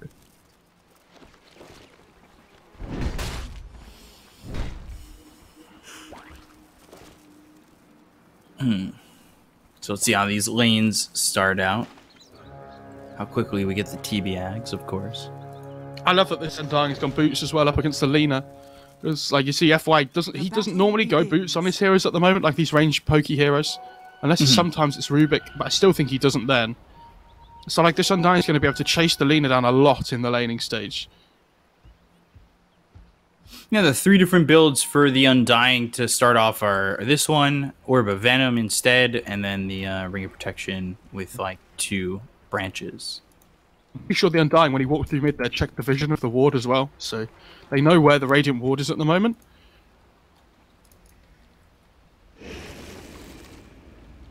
They just need a sentry to clean it up if they don't have it. Any lane in particular you're looking at that's going to be pretty volatile? I think mid lane could be particularly volatile if like somebody makes a rotation in, because like Earth Spirit, obviously known for its roaming prowess. Yeah. Honestly, I'm expecting both teams to have heroes move over towards mid, and Innocence getting caught.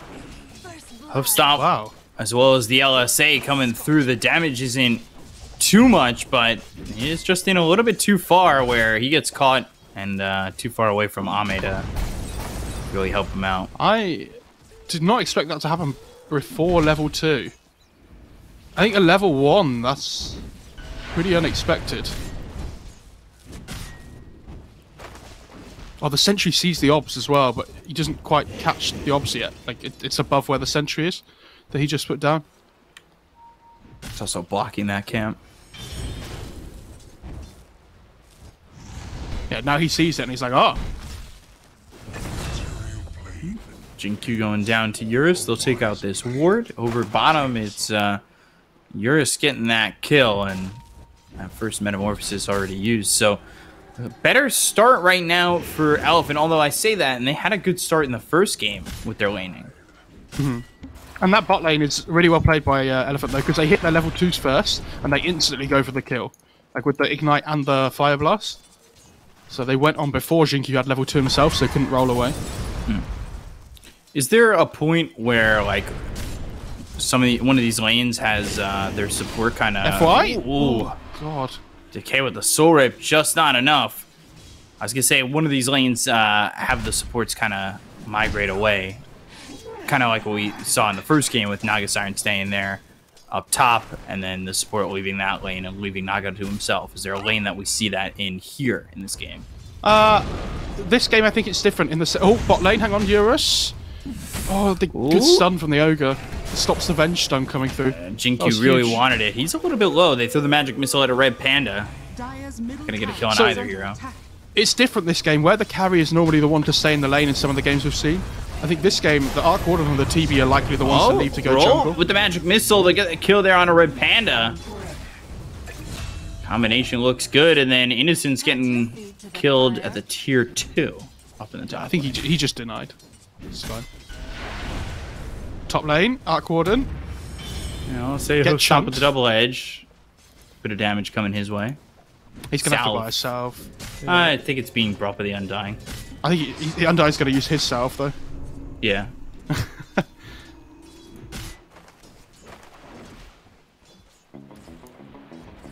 And over mid, Pugnet 14-3 to the Strax 17-4. So nothing to say, doing a decent job up to this point. Yeah, this mid lane's pretty even though. They're both trying to just trade farm. This Pugnet's doing it maybe a little bit worse than I expected him to, but... Ooh, Lesh gets a haste rune. Somnus is going to be in a lot of trouble. Damage from the Nether Ward. They've got the Diabolic Edict. They'll get the kill, avoids the LSA, but the stun comes out from Red Panda. Can they trade? Nothing to say. One more right click from FY is the finishing blow. Innocence comes over. Xingqiu hit with the LSA. Sorip keeps him alive. Roll out onto FY. The damage being done isn't going to be enough. Innocence has Decay if he wants to turn. He doesn't have Soul Rip, so all he can do is throw a Decay, and that would be it. Whew. And he hits it onto FY, who gets really low, but doesn't end up dying. FY is playing really on the edge of this game. It's great to watch. 1K lead here right now from Elephant. Look at TB, 32-9, having a great time bottom. This is the problem with the Venge lane, right? Like, they don't really pressure the TB that well because of like how much armor he has to work with. It's like this wave of Terra spam just doesn't do a huge amount. And it's great they kill the Pugna mid, but if the Lesh had survived, it would have been amazing. But like, without the Lesh living, it's a good kill still, but it's not. It doesn't feel anywhere near as good. Throwing their bodies, looking potentially for the Leshrac with the pressure coming under the tier 1 tower. They really want the catapult to be coming under the tower here, but they've kind of like messed up the wave a little bit. 3 heroes mid for Elephant.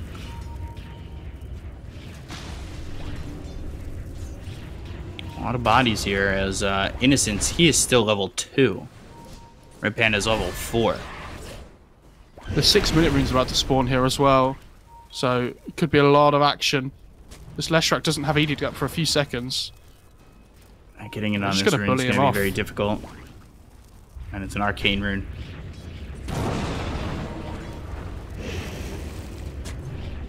Can't really do anything with these 2 supports up on him. They've done a really good job on Elephant though of securing their side lanes, so now they can just leave the cores in either side lane, and the supports are just freed up to rotate mid. And now that the LGD supports have to come over as well, like the Earth Sweat and the Undying are going to be both here soon, I'd imagine. Like, they have these favourable 1v1 matchups in the side lanes, so they're going to get further and further ahead here, especially in this bot lane with the TB versus the Venge. And they fight into this. Stun comes out onto Innocence. He's going to die first. They get the kill onto Somnus. The trade that they're happy to take. Faith Beyond comes over. He's level 6, ready to go onto FY. The LSA hits on 2 of these heroes, but it's not going to matter. They get the kill onto Somnus as well as FY. Maybe look over for Red Panda. They do have chase potential with Xingqiu coming in and lining up the rolling boulder. Faith Beyond still here as well. He's got the swap. Not sure he'll need it. Magic Missile. Red Panda in trouble. Make it a third. 3-0 in favor of LGD. they rotate in the offlaner of Faith Beyond. Yeah, good rotation by Faith Beyond. But at the same time, it's like, as soon as the Lesh hits level 6, this fight's completely different. Because when you get Pulse Nova, like, everything changes, right? Like, your damage output just goes off the charts. Dire's middle tower is Oh, under Royal attack. Jelly for the TB. Is that the TB? Hey, who picked it up? Oh, it's a Dire Jelly. I'm surprised that was odd. That didn't say. Yeah. I'm glad that wasn't just me that Dire's didn't get... middle tower It didn't has see who fallen. it was. Yang is level 6, so he's got that Stampede now.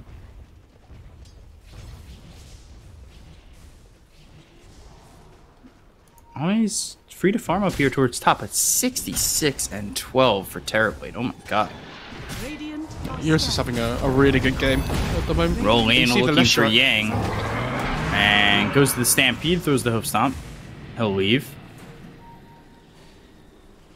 FY's come up towards top. He's also got Red Panda here, so they've got 3 heroes up in the top lane. Ame might need to be careful. His support just left him.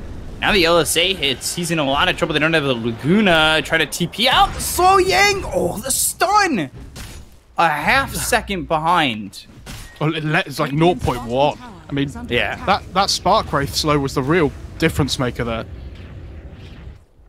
Dire's top tower And that's is under attack. the fact that he lives there is huge, because like you see Lesh is taking this bot tier 2 at the same time, gets it to half HP. He's now really close to his Midas on Ame. That would have been set back a lot if that TB hadn't gone off.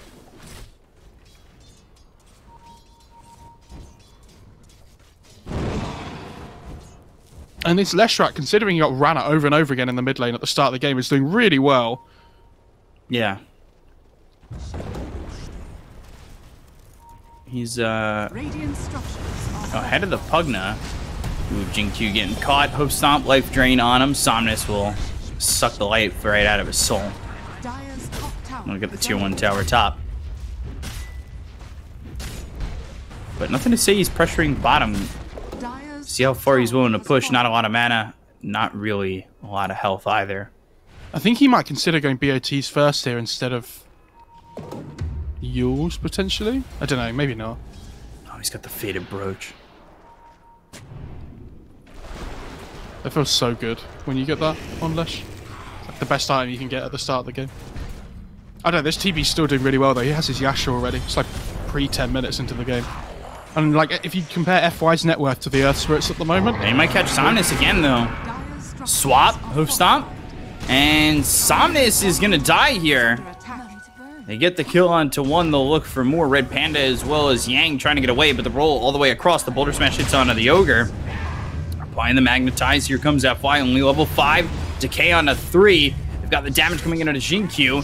He's trying to find a way out of this, or maybe just roll into Yang. Double Edge eventually finishes him off.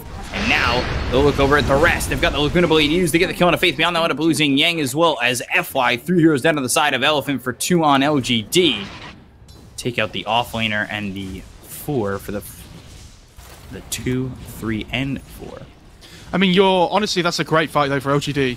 Like, this Venge, like, yeah, it's great that it's good for Elephant that the Venge dies and everything, but this hero, like you see at the moment, the Death Illusion just farms anyway. Like, it's getting space. If they're gonna have a core hero that dies on the map while the other 2 are farming, it's always gonna be the Venge. Like, Arc Warden's just farming with his Midas at the moment, nothing to say, he's just pushing in bot lane. And he has his Yules coming out on the courier here. He's so quick now. Yeah, 410 movement speed. Still, though, the TB, 1,000 gold ahead of the Shrek. And then 1,500 gold ahead of this Arc Warden, who does have the Midas now and going into the Maelstrom. So the catch-up potential is there. I think the big thing for me this game is that... Ooh, Somnus. And now Red Panda gonna follow. I think that's the big thing for me, is the fact that Somnus has died 4 times. Yeah, I was going to say, normally this Pugna hero, it's like really good against the Arc Warden, because where most heroes can't really push against Arc Warden, because they don't have that way of dealing damage to towers without doing physical damage with attacks. Pugna's completely different, so if this hero has a good start to the game, then like you would really start to feel the pressure being applied. But because of these early deaths on the Pugna, they're not as farmed on the hero as they would like it to be right now, so it's not able to offer that like same level of pressure on the map. It's not necessarily the Puckner's doing badly at the moment, but it's just not doing as well as it potentially could have been. So what does he have to do to really up that performance and give a little bit more to the team at the moment? Should he sit back more and try to find a little bit more safer farm? No, because you want to give all the safe farm to the TB is the problem. Like, he's taken the top tier one, he's taken the mid tier one, which is the two most important things, right? I'd quite like to see him play top more, and like, play into this top area of the map while either the Lina or like the Ogre sit bot or something and just shove in the lane against the Lesh. But the problem is, you need to be able to defend your bot tier 2 from the Lesh just running in with Edict. So, it can be difficult.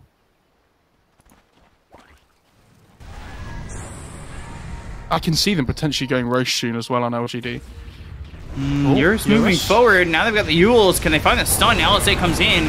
They land the splitter. They get the kill and nothing to say immediately. Sinus gets credit for that one. Now they're going to find the silence on a lot with the Sunder coming through on a Jinkyu. They get the kill with the Laguna Blade. Taking out 2. Looking over at Innocence. The Tombstone next to fall. And then it should be the Undying. Life Drain on the Faith Beyond.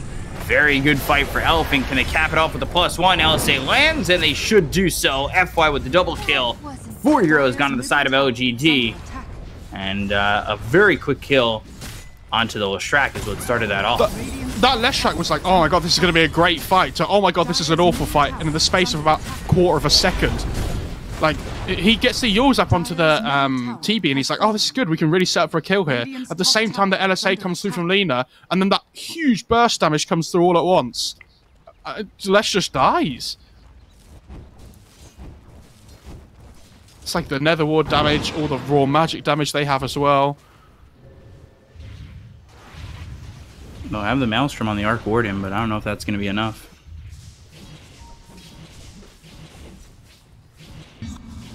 And all of a sudden, where they've been keeping up okay with the TB, with the Lesh, to try and be able to deal decent amounts of damage to him, he's 2k net worth ahead at 14 minutes into the game. And they're finding a lot of stacks that were made for the Leshrac.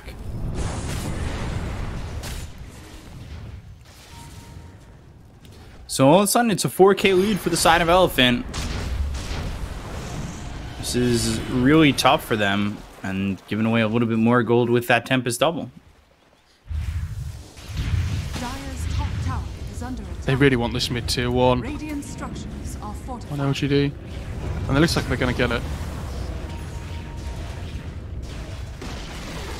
Radiant's middle tower has fallen. Ooh. Getting the kill on a Dire's Jinkyu. top tower Somnus. is under attack. It kills secure there by Somnus Is under with the attack. decrypt.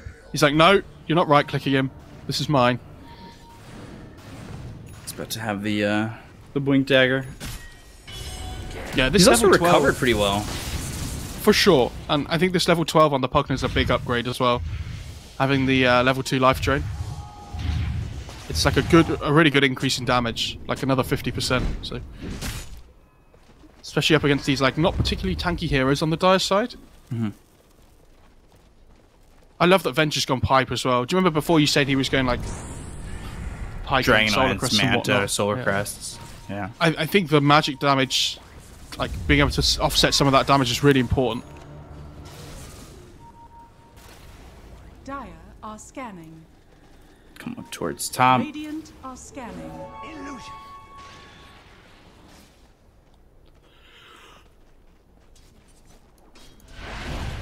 You're just gonna try and take this tier 2 tower in the top lane. Dire's structures He's going for the Scotty. He's almost finished for it. He's 2,000 gold away from that. You're going Mjolnir on Ame, who almost has the Hyperstone. Oh, The Lina. way to use bottom. Nether Blast is there. They'll finish off Innocence. Another kill for Sinus. He's now on a killing spree after starting 1 and 4. Yeah, great trade for Elephant. LGD didn't expect that because they assumed that Elephant would be just all together grouping up this, like pushing this top tier 2. But the Lina and the Puckner come back slightly early. They find a kill, and where LGD would have liked to have pushed this tier 2 in the bot lane in trade, they now have to back off because they don't have the Undying. So great play by Elephant. Feels like it's setting up to be a tough comeback for LGD if they were going to make it, but Elephant very much in the driver's seat of this one.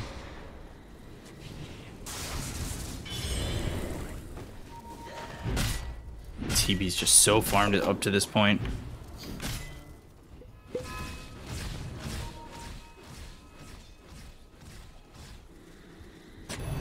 Hmm. 5K lead, nothing to say. He's going into the BKB. Yule's bots, BKB. Might be ready to fight once he has that. And then Arc Warden about to have that Mjolnir.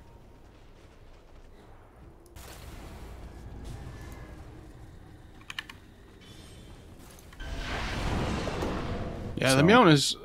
I don't know, for LG it's kind of, they just need to keep extending the game, right? They're really struggling to fight into this, like, Pugna that had that really good mid-fight before.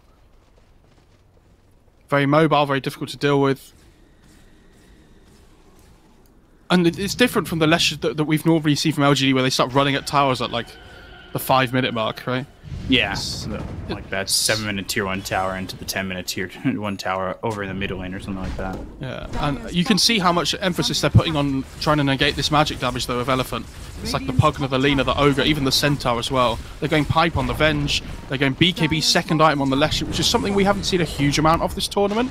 You know, occasionally we do, but... Oh, mid lane. Oh, God, they've already got the Undying. Little Stampede. They've killed off the Undying a couple times. Not the worst thing, but not really amazing with Innocence just not having a game at the moment. He's max Tombstone this game, by the way. Yeah, I think that's fine, though. That's okay. This Well, no, Undying, just though... making note of the fact that, you know, he did max the Soul Rip first last game. Dire's bottom tower has fallen. The Eurus is so scary now, though. Like, it's not even just a normal TB, it's a TB with Bloodlust. I think they just start heading over towards the Roach Pit relatively soon. Like, look for a pick-off, get the Aegis, start chipping at high ground with the Pugna Blast. That's like their 1, 2, 3 Book of Go. That's what I'm going to name it. It's not a full-size book either. That's like one of those small books you get somewhere. The Book of Go.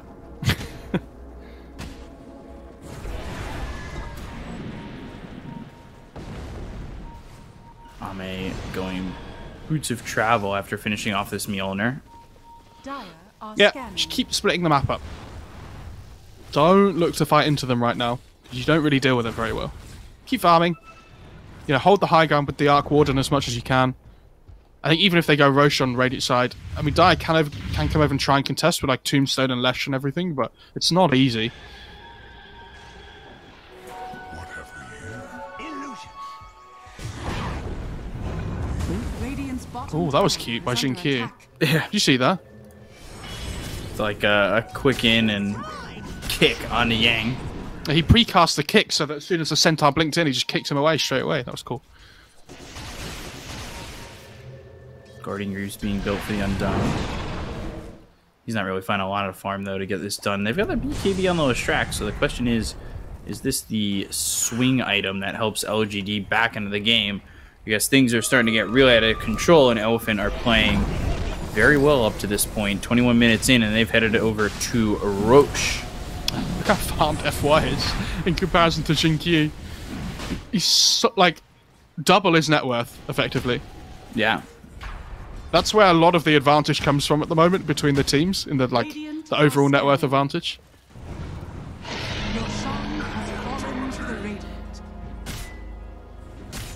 Yeah, so is the net worth deceiving with the, you know, you got a 4K lead from TB to the Arc Warden and a 4K lead from the Lina to the Earth Spirit, but, you know, Arc Warden and Lestrak are farming pretty well. Yeah, they're doing okay, but it's just that the team's just doing better, right? And look how big this TB is with the Bloodlust and the meta. Jesus. It's like the Angel of Death. Yeah.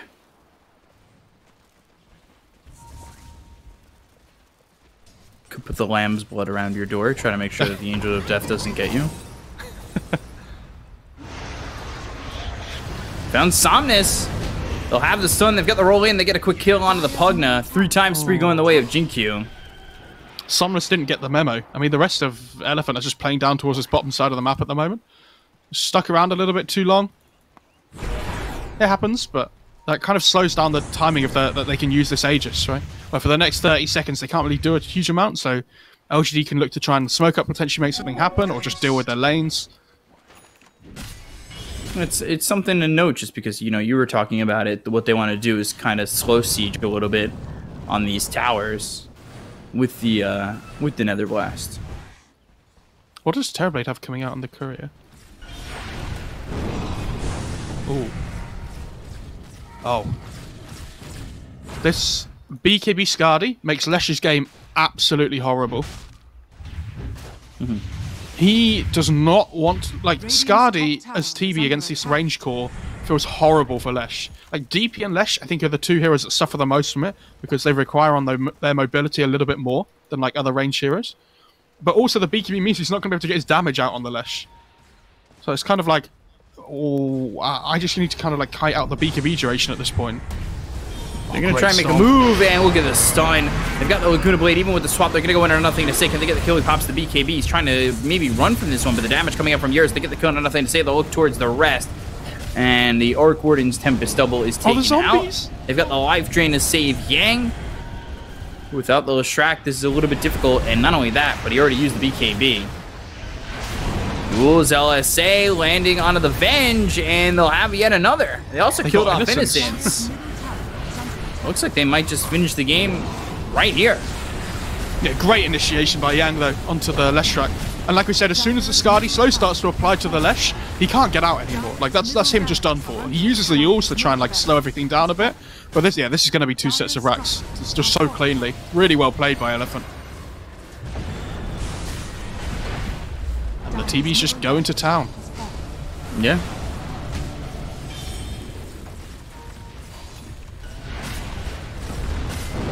Maybe they get out after the tier 3. Let's get something done here. Yeah, they need to chill out a little bit here. The glyph slowed everything down enough. Like, you need to wait for meta and BKB on the TB here. Like I say, he has BKB up, but no meta yet.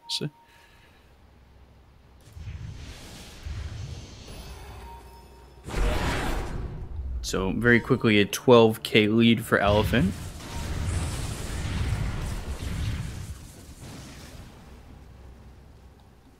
And LGD, I don't really know how they elude this pressure.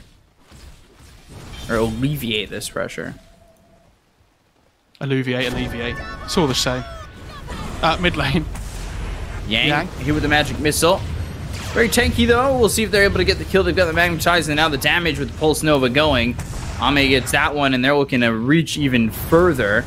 Red Panda nearby, 4 staff back. He's spotted. Finally, Boulder Smash, Geomagnetic Grip. Roll coming in once again. Jinkyu is all over him. That was really impressive. Yeah, watching Earth Spirits with good spell usage is... Oh, it feels so good. I mean, I was really impressed with that. What have we here? He's getting towards his BKB as well, which is going to help. But, yeah, the Lesh is the one that I'm really worried for here. Because the Lesh is going to be the one that gets focused first every single time by the TB. Especially now he's almost got this MKB as well. Like the magnetic field from the Arc Warden, where that would have been a real good help to try and keep the help keep the Lesh alive from this like big range distance. It's not going to be quite the same now because of this MKB coming up. And they've got the Ags on the Lina. That Laguna Blade gonna hurt that much more. Boy. Faithion going Shadow Blade Ags after the pipe. Yeah, the Shadow Blade... I don't really know what the reason for this... Like, it's okay, but like it gives them a little bit of everything, which is nice. And like, obviously the initiation is going to be really important. It helps him, like you see at the moment as well, it helps him split push, because where they come over like this on Elephant, it's so much more difficult to find him. It's kind of like when you go Blink in that way. But the Axe is cool. It's a little bit different. So just gonna wait for these creeps. Yeah, for the people that don't know, the Axe on Venge is the Nether swap, so that when you like swap yourself into the fight, to swap somebody back in towards your team, like where you land on the Venge, it basically releases like a fear onto everybody. So like it pushes them all away. So this one hero that you swap out and you want to try and focus down makes it really difficult for the other team to like try and help them because they're all getting feared away at the same time. Yeah, it's like the mini TBX. The mini TBX. No, that's true. Are you gonna scream TBX if the Venge like does it? No. I think you will. No, I know how obsessed you are with it. A little bit. Radiant's top tower is under attack. But I won't do it. Promise. Nice ward by the ogre. Just drops it before they go high ground in the base. And now it's time to push. Yeah. Very difficult to defend, but they've got the swap. That's out onto the center, but look at the damage coming in today. Faith Beyond. And one more right click needed to get the kill, and you've got Faith Beyond dead as well as Jinkyu. Yours just standing his ground, and not much LGD can do to defend against this. And they have farmed as much as they can, but it is still difficult for them to really do much of anything. Where's the damage for the TB? Like, they have this nether ward down as well on the Radiant side, so it's really hard for LGD to commit. Has fallen. I think if you're Elephant here, you just back off, you reset. You can go second Aegis if you really want to, and then you just start running down bot lane and do this exact same thing again.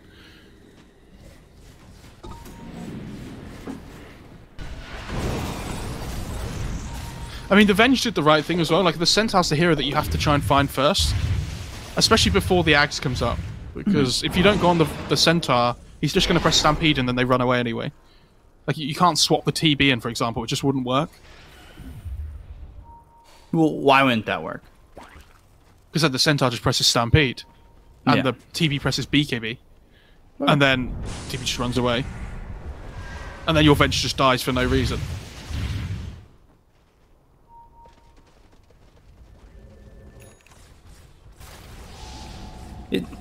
Is there at any point where Arc Warden feels like he does enough damage to his TV? He has MKB, so he does a decent amount, but not at the moment. You can't. I like the Hex though that Arme has queued up next, because that's the kind of play you can make then, where you precast Hex before the Venge swaps, and then the TB wouldn't be able to get BKB off, for example. Magic Missile, Wave of Terror going into the Ogre. This is just the Ogre. Good blink, two-man hoof stop coming through onto the Venge as well as the Leshrac. Magnetize comes in with the BKB popping nothing to say. He's trying to run, pops that Essence Ring. They've done a lot of damage on the Essence and should finish him off in just a second. They get the kill and nothing to say, as well as Faith Beyond. They're taking it to third, and now things falling apart for LGD. FY, he'll fall to Jinkyu, who rolls onto the Ogre, kicks him away. Yang ends up dead to Ame. Not exactly terrible so far for LGD. Yeah, decent fight. Considering, all things considered, how it started as well, with the Lesh just getting 100 to 0'd. But that's the best fight they could have found. Like, it was before meta was up, which is great. Like, they took them by surprise, which is great. But they still end up losing the fight overall. And now going into Roche. Yeah, they just go into Roche. Because, like, as soon as this TV has meta up again, they know they're, like, incredibly strong.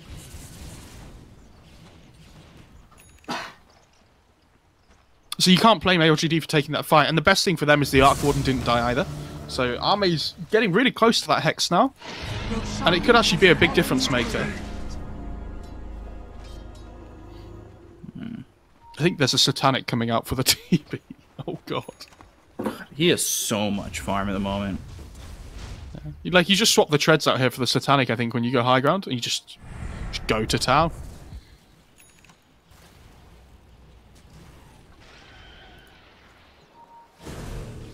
Close to this Hex. What about Leshrac? I know he wanted to build one as well, but he's moved over to the Octarine core.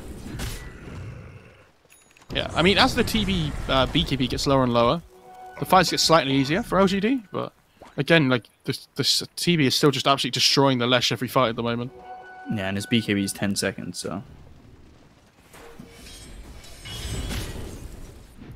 It's going to be a long time until that BKB is lower. The Terrorblade BKB's 8 seconds at the moment. It says it's showing 10 on my screen. Oh god, Interesting. Visual bugs. Gaben SOS, please. And we've talked about how, like, there's that sometimes people see different armor values and all sorts at the moment. Look at Faith had nothing to say, by the way. They're waiting to try and find the Lesh at the start of the fight. Sorry, the Pugna. Yeah, they're going to try and get Somnus. Laguna Boy comes in. Somnus is surviving with the Essence Ring, but they get the kill onto the Pugna, and they'll look over his Faith Beyond as well as Nothing to Say. End up dying for the kill onto the Pugna, who buys back into the fight. They'll get the buyback coming up for Nothing to Say as well as the Undying. Now Lena in some trouble on top of FY, but there's the life drain coming in from Somnus, who bought back into the fight and is now here because he's got the boots of travel to find his way back in. Jinku goes down to Eurus. And now onto the high ground they go. Mark Gordon caught one more shot. They've got the life drain with the Decrepify. He'll buy back as well. He was close to that Hex. They've lost Nothing to Say for another kill here for Eurus. He's got the Ultra looking for the Rampage. Goes and looks at Innocence, takes him out. And it's a Rampage for Eurus and a GG Double call for Rampage. LGD. So Elephant will even this series up. There's the double Rampage. And it's one apiece. Yeah, really well. I mean, Eurus hasn't died the whole game on this TV. He kind of just did his thing the whole game, right? And this bot lane didn't really pressure him at all. You know, the Ogre gets freed up to move across the map while the TV jungles. I think the Lesh, considering how his game started, recovered quite well. But yeah, eventually gets to this point in the game where TB gets, like we saw, Manta, BKB, Scardy. And then the Lesh's game is just awful. Like, it's so hard to play. And they, again, LG did exactly the right thing in that last fight at the start, where they hid and they tried to find the Pugna first, because the Pugna's the hero that you have to get. Like, the save that constantly comes out with, like, Decrep, Life Drain, etc. You're not going to kill the TB ever in the fight if the Pugna's alive. So, especially when he has the Aegis, they did the right thing, but they're so far behind by that point, it doesn't matter, because TB just wipes the floor with everybody. Yeah, so Eurus ends up 14-0-8. 7-6 and 17 there for Somnus on the Pugna, who started that game 1-4. So after that point, he ends up going 6-2. He had a really good recovery over mid after getting pretty much targeted quite a bit. And then really the standout for me, I know Eurus had a perfect game, but FY 8-3 and 14. He ends up really doing a lot in that game, and it looked very impressive from him overall. Yeah, FY had a great game. I mean, he was always finding the kills. All these really early rotations to mid as well were fantastic. So yeah, really I like well that it's done. 1-1 though. That's great. Well, it gives us at least 4, so I'm really happy with it. And we'll be seeing Game 3 coming up next, 1 apiece. We'll be back with Game 3 in just a moment. Stay right there.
under attack.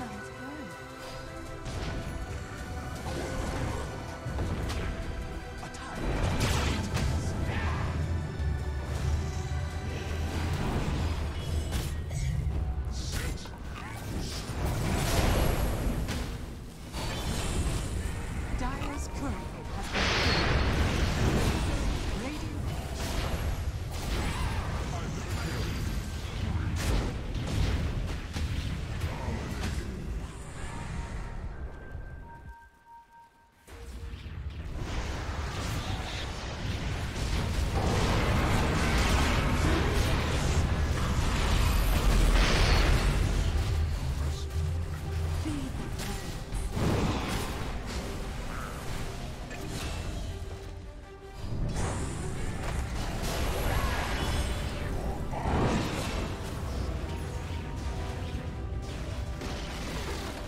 Radiant's middle tower has fallen.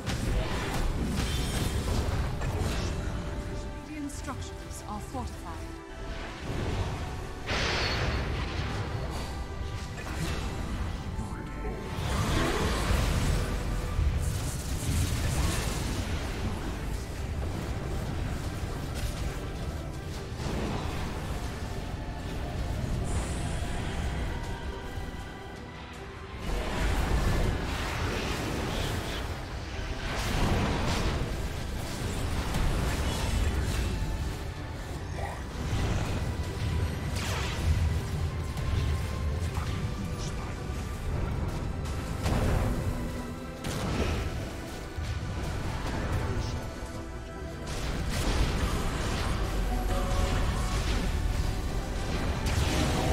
Radiant's top tower is under attack.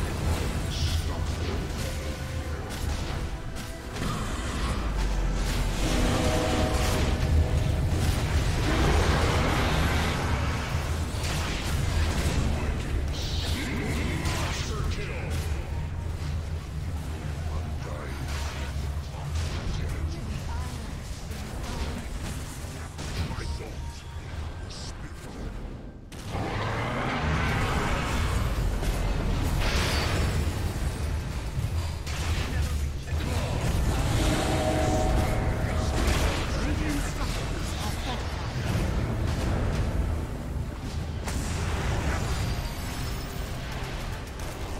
Dire's middle tower is under attack.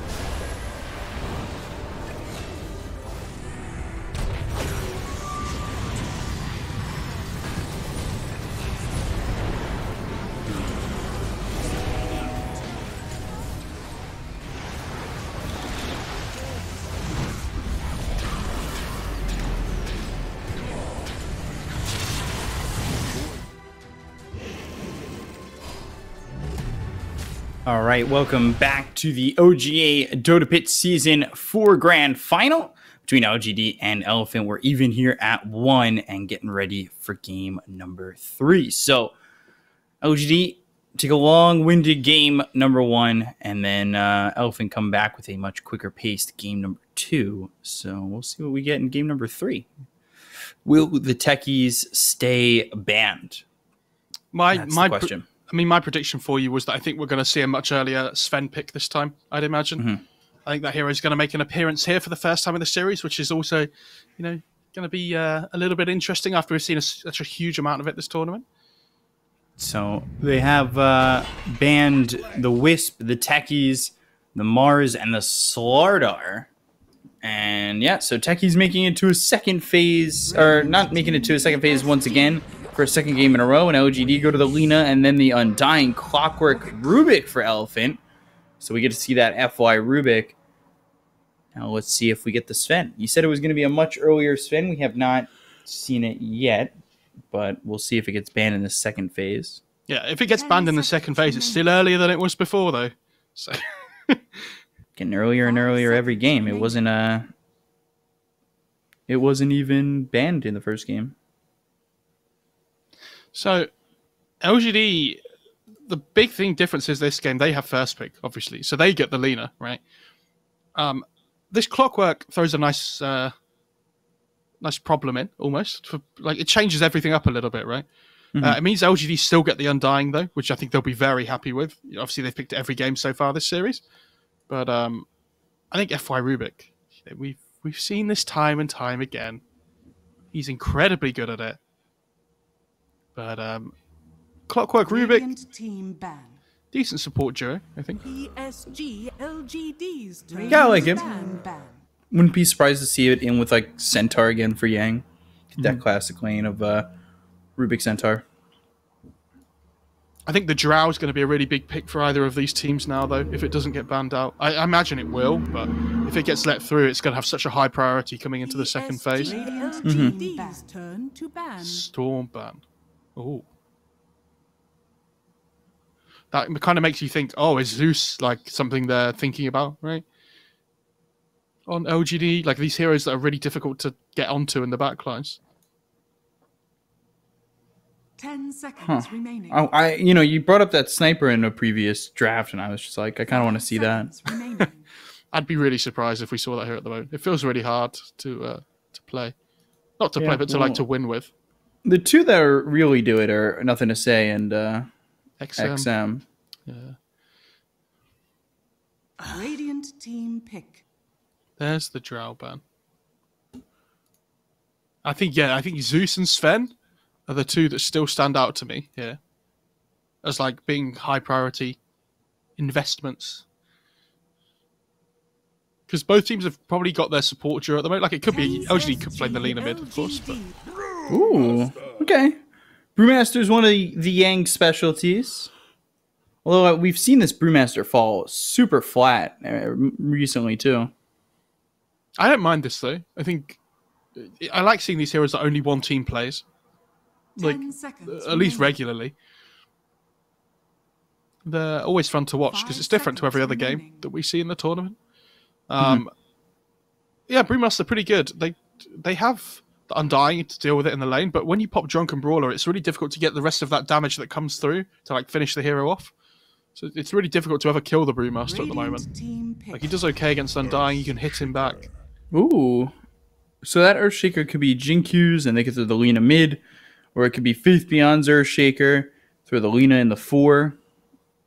Could still throw the Lina mid with it in the 4 as well. Yeah, I like the hard lockdown though. Especially when you're playing against Brewmaster, you really want a way of being able to kill him off before he pops the split in fights, potentially. So, like, if you just go for this, like, Blink Echo onto the Brewmaster, try and burst him down quickly, which you can do because of the Lina, for example. So you have good damage output at the moment. And you have to be thinking already, LGD Morphling, we've seen that from them this tournament, the Shaker Morphling, it's probably going to be coming here. Yeah. So, like, what's your answer to this Morphling? And like Drow's taken out the pool, Storm's taken out the pool.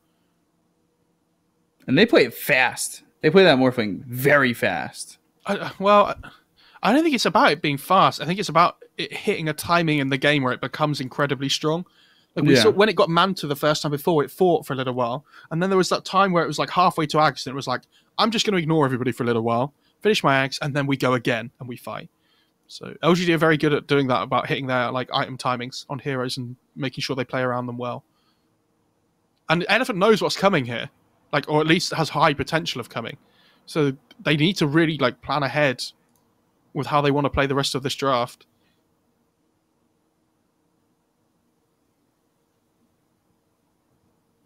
It's the fact that they can play Shaker Morphling, but they also have two people that can play Shaker. It's like, yeah. Do they want to go for it here? I assume they will. PSG.LGD. Radiant team ban. Okay.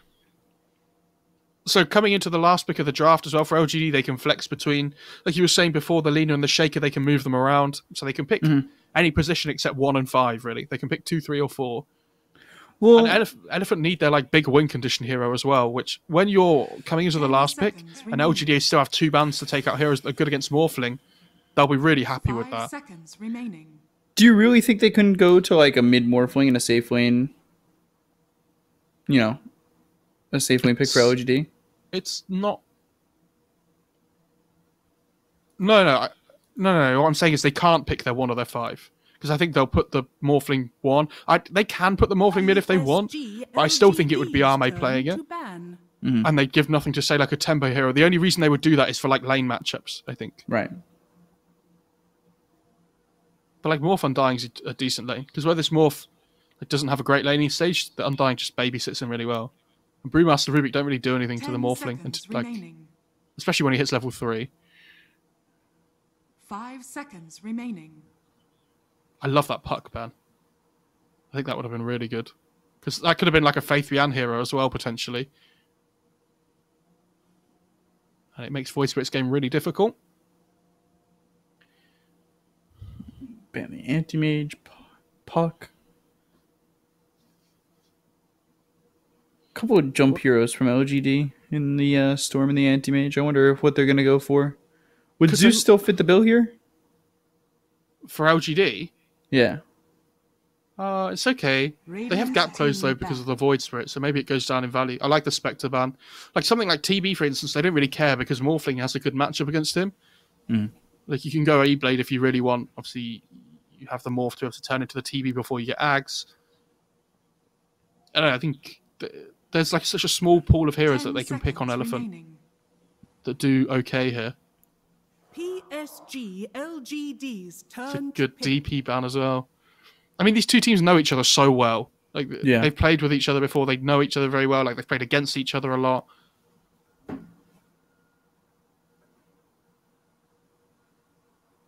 What do they go? 10 seconds remaining. Ember could be interesting potentially. I don't like that. 5 seconds remaining. Mobility, help you with that lockdown. Searing chains into a fissure is always. Which OGA tournament was it as well? Where Nothing to Say was playing it like. Was it him that was playing it like every single game? It might have been 2. I think so. It's when he was playing for eHome. Yeah. Radiant team. Yeah, give me a DK. Oh, Mirana. So they're gonna move the Lina mid. Yeah. Which is a good matchup. We talk about this matchup a lot. The Lina against the Void Spirit, and how Lina usually comes out a little bit ahead. That also means it's going to be the Faith Bian Shaker, though, which I really like. I think when you're playing against these two heroes that you want the lockdown against, in the Brewmaster and the Void Spirit, Earthshaker feels really good as a 3. Maybe not so much anymore.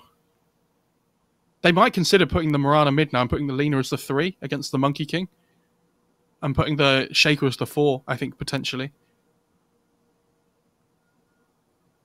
Because we've seen Faith Bian play the Lina this tournament already.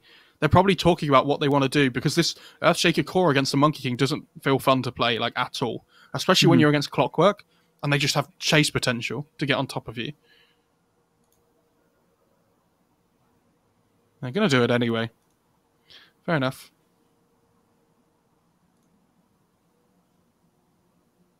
So we'll have to see how this Mirana does.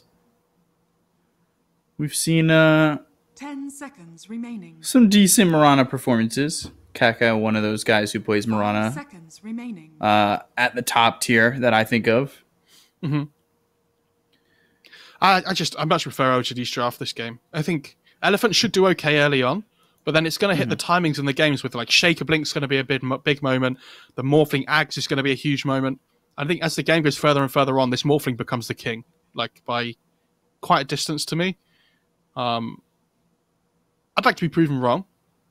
I'd like to think Elephant could, maybe like push ahead really early with like the Void Split and the Brewmaster rotations, but their laning stage has to go well, I think, for that to happen. And I think I prefer LGD's laning setup. I just hope we get to hear production in our ear again, singing Space Jam. Come on, a jam. It'd be interesting to see whether he definitely goes for the Axe second item, though. I'm assuming he will. Like, unless he feels like he really wants an E-Blade or something first for the burst damage against like Brewmaster and Monkey King. Because it can be difficult to kill those heroes, especially when Wukong's goes off. Like, the magic damage is kind of what you're after more then at that point. Yeah. And I wouldn't even mind seeing it like third or fourth item, the Ags. Yeah, exactly. Because where the Axe hit a timing last time we saw it where it was so strong at that point, I almost feel like you can, if they want to, they can delay it a little bit, like you say, and just go for different things first. Like maybe he feels like he needs BKB on the Morphling, for example. So he goes like Manta BKB then for the Axe. or like Manta E-Blade into Axe. Prepare for battle.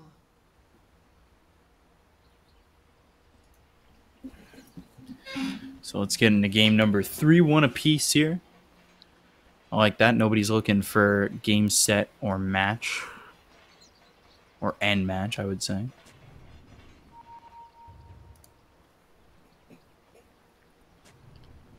Jinky's been pretty good at this, Morana. Yeah. I think he could scale relatively well this game too. Like, almost become like another clicker on the team, rather than go for this like potentially Yule's build, etc. I mean, it is a good Yule's game, but I think it'd be interesting to see what he goes for. FY started boots this time on the Rubik as well.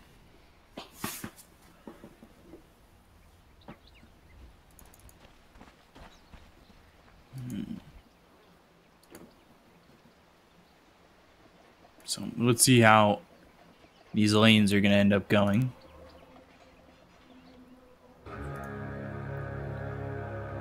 I'm ready to start up towards top. You got 3 heroes bottom here for LGD. Nobody's going to come over and risk being hit by this arrow. Yeah, we see this all the time in the tournament at the moment, though, and across all tournaments. You know, both teams send 3 heroes to a lane, to the off lane, effectively, just to secure 2 runes for themselves. Yeah, and Hardly they're going to TP the Untying top. You know, we've seen OGD put the pressure on, keep 3 bottom, look for first blood, then TP over, but they're not gonna do that this time around. I don't think you can really do that though with the heroes that they have this time. And look at the lane blocking by the Shaker as well with the Fisher. So now it's kind of like, yeah, this is good by Red Panda though. You need to make sure the range creep doesn't come in first. But their lane's already in a much better position. Immediately going to the arrow to take out that range creep. Red Panda taking a lot of damage. He wanted to go in with the battery assault, but thought better of it. If I get the Army's courier as well, and it's now just looking to push the wave. Or like pull the wave away, sorry. So, like this by him. The other thing about this Fisher wave block bot lane is that what happens, and you can see at the moment, is the first wave like goes towards you, but the second wave it instantly shoves in towards the Monkey King. So it allows you to get your level 2 like pretty reliably first usually. But good start by the Monkey King getting a few denies to stop that happening.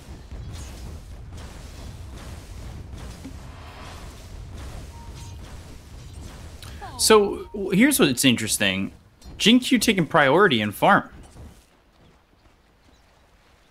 No, what? Oh. Yeah, he's taking priority here.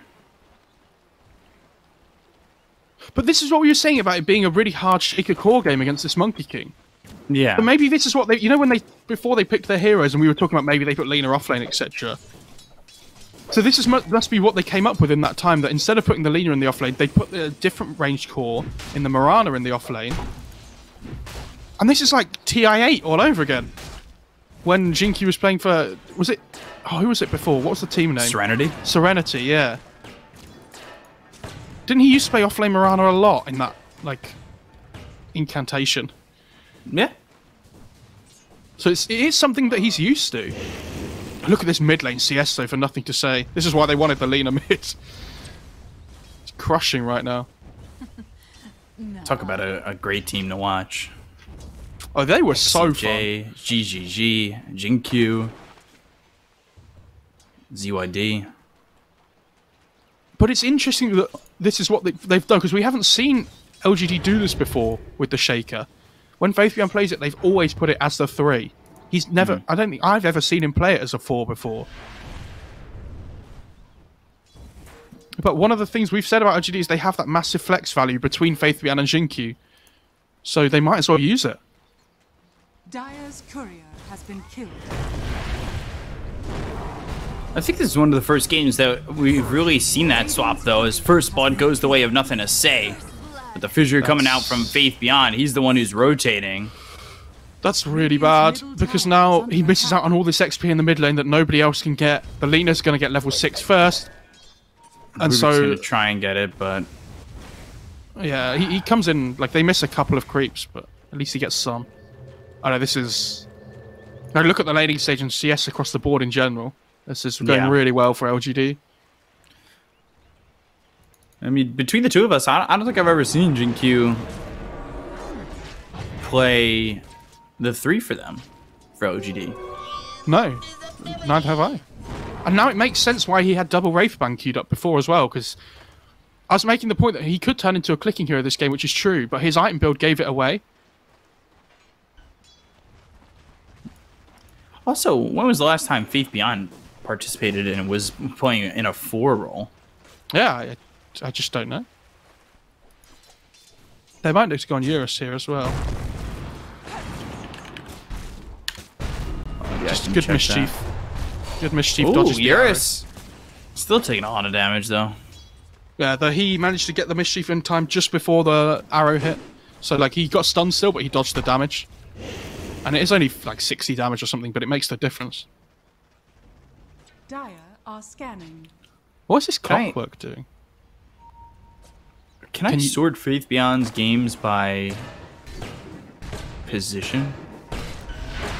Hang on. Faith Beyond and Red Panda. Getting Oh, into God. it. Nothing to say comes over, though, to try and help. Battery Assault. Ooh, looking for the fissure, trying to keep him on the left side, so Nothing to Say can continue to right click. Dragon Slave, one more shot. That's all they need, and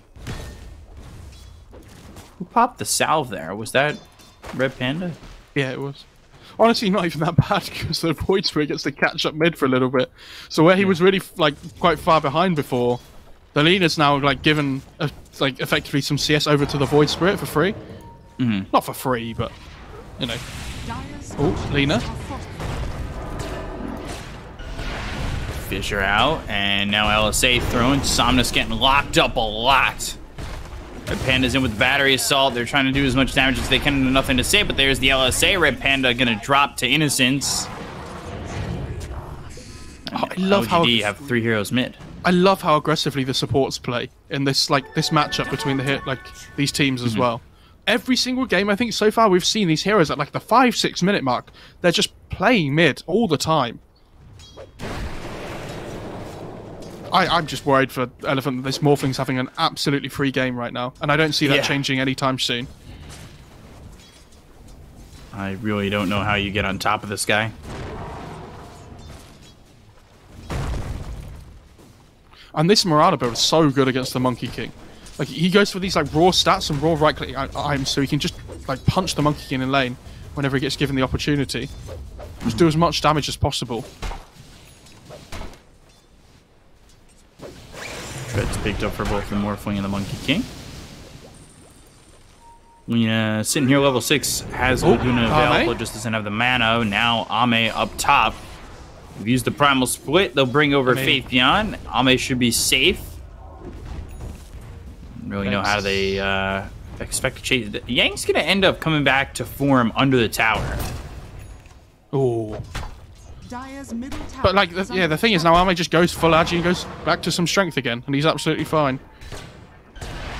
Yeah, this split stops him from farming for a little while, but doesn't really stop anything in the game overall.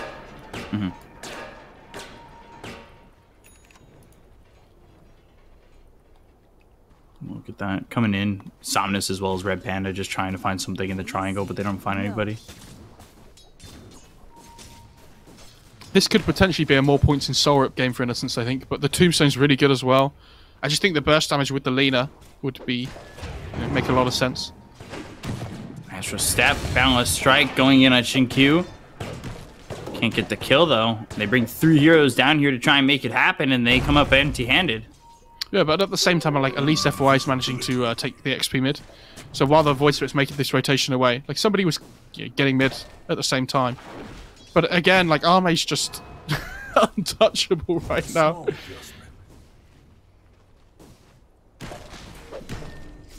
Just having a great time. Yeah. It's not like the most action-packed game at the moment, but certainly going well for LGD. Fun to watch how these movements have really affected Elephant, honestly. They've left Morphling to just do his own thing. He's, you know, only up 400 gold in the top lane. Eurus is, for the most part, remained pretty untouched bottom. The way you need to look at it, though, is what point in the game is it going to change so the Elephant can kill the Morphling? And they need, like, a Spirit Vessel, for example, right? Which Yang has been known to go on his Brewmaster all the time. Yeah, he's got the urn, which is great.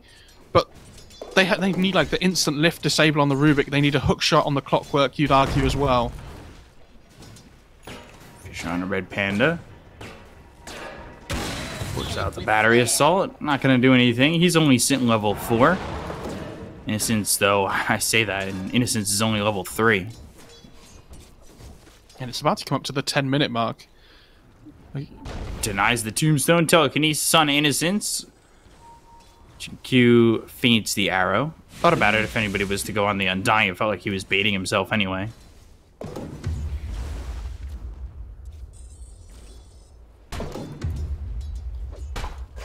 Some good 10 minutes in. Lina overtaking the Monkey King in the second spot.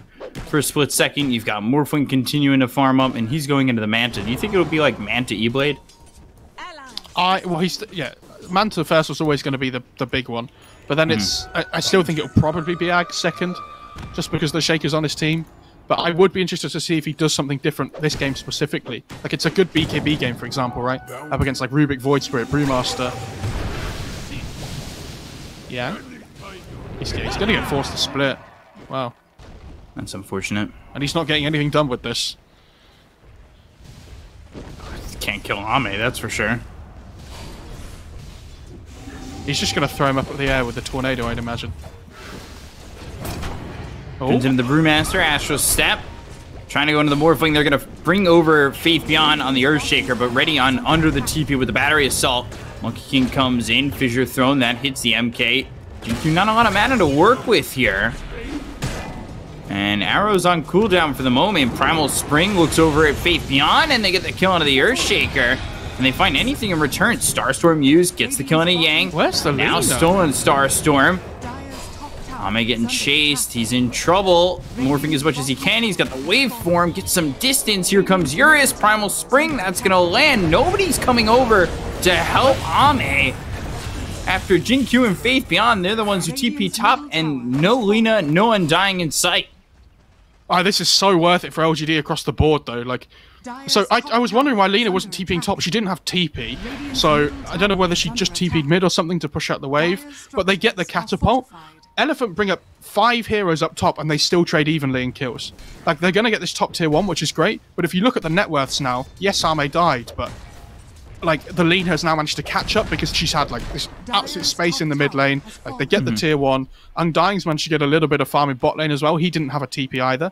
They're going to start making stacks on the Ancients so that the Morphling and Undying can take them between them. Like, you just drop the Tombstone, effectively, and the Morph doesn't need to tank the Ancients. Dire's middle tower is under attack. Only a 1 kill lead at the moment. Lina has the Yules ready to go, though. And here he goes. Let's take those Ancients, baby. Tombstone down to help with this.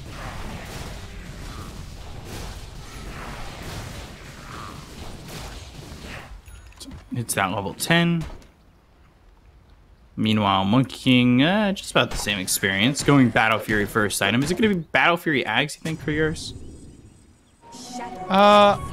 We've seen Mask of Madness into Axe, or like Mask of Madness into Battle Fury a lot, but he skipped the Mom this game, just going straight into Battle Fury. You'd assume the Axe comes afterwards, but he might just want a BKB, depending on how the game goes. FY dies. I think if he doesn't go BKB this game, imagine trying to play against like Lina, Morph, Shaker, and even like Undying and stuff as well. It sounds awful to play into. Maybe if they feel like they can dodge fights, then he goes Axe first, but I don't think that's going to be likely. Otherwise, what happens is the Morphling gets Manta Axe before you have your BKB up. Faith Beyond's getting really close to this Blink Dagger, by the way. Yeah, well, it would help if he didn't die, though. Yeah, I say that and I jinx it.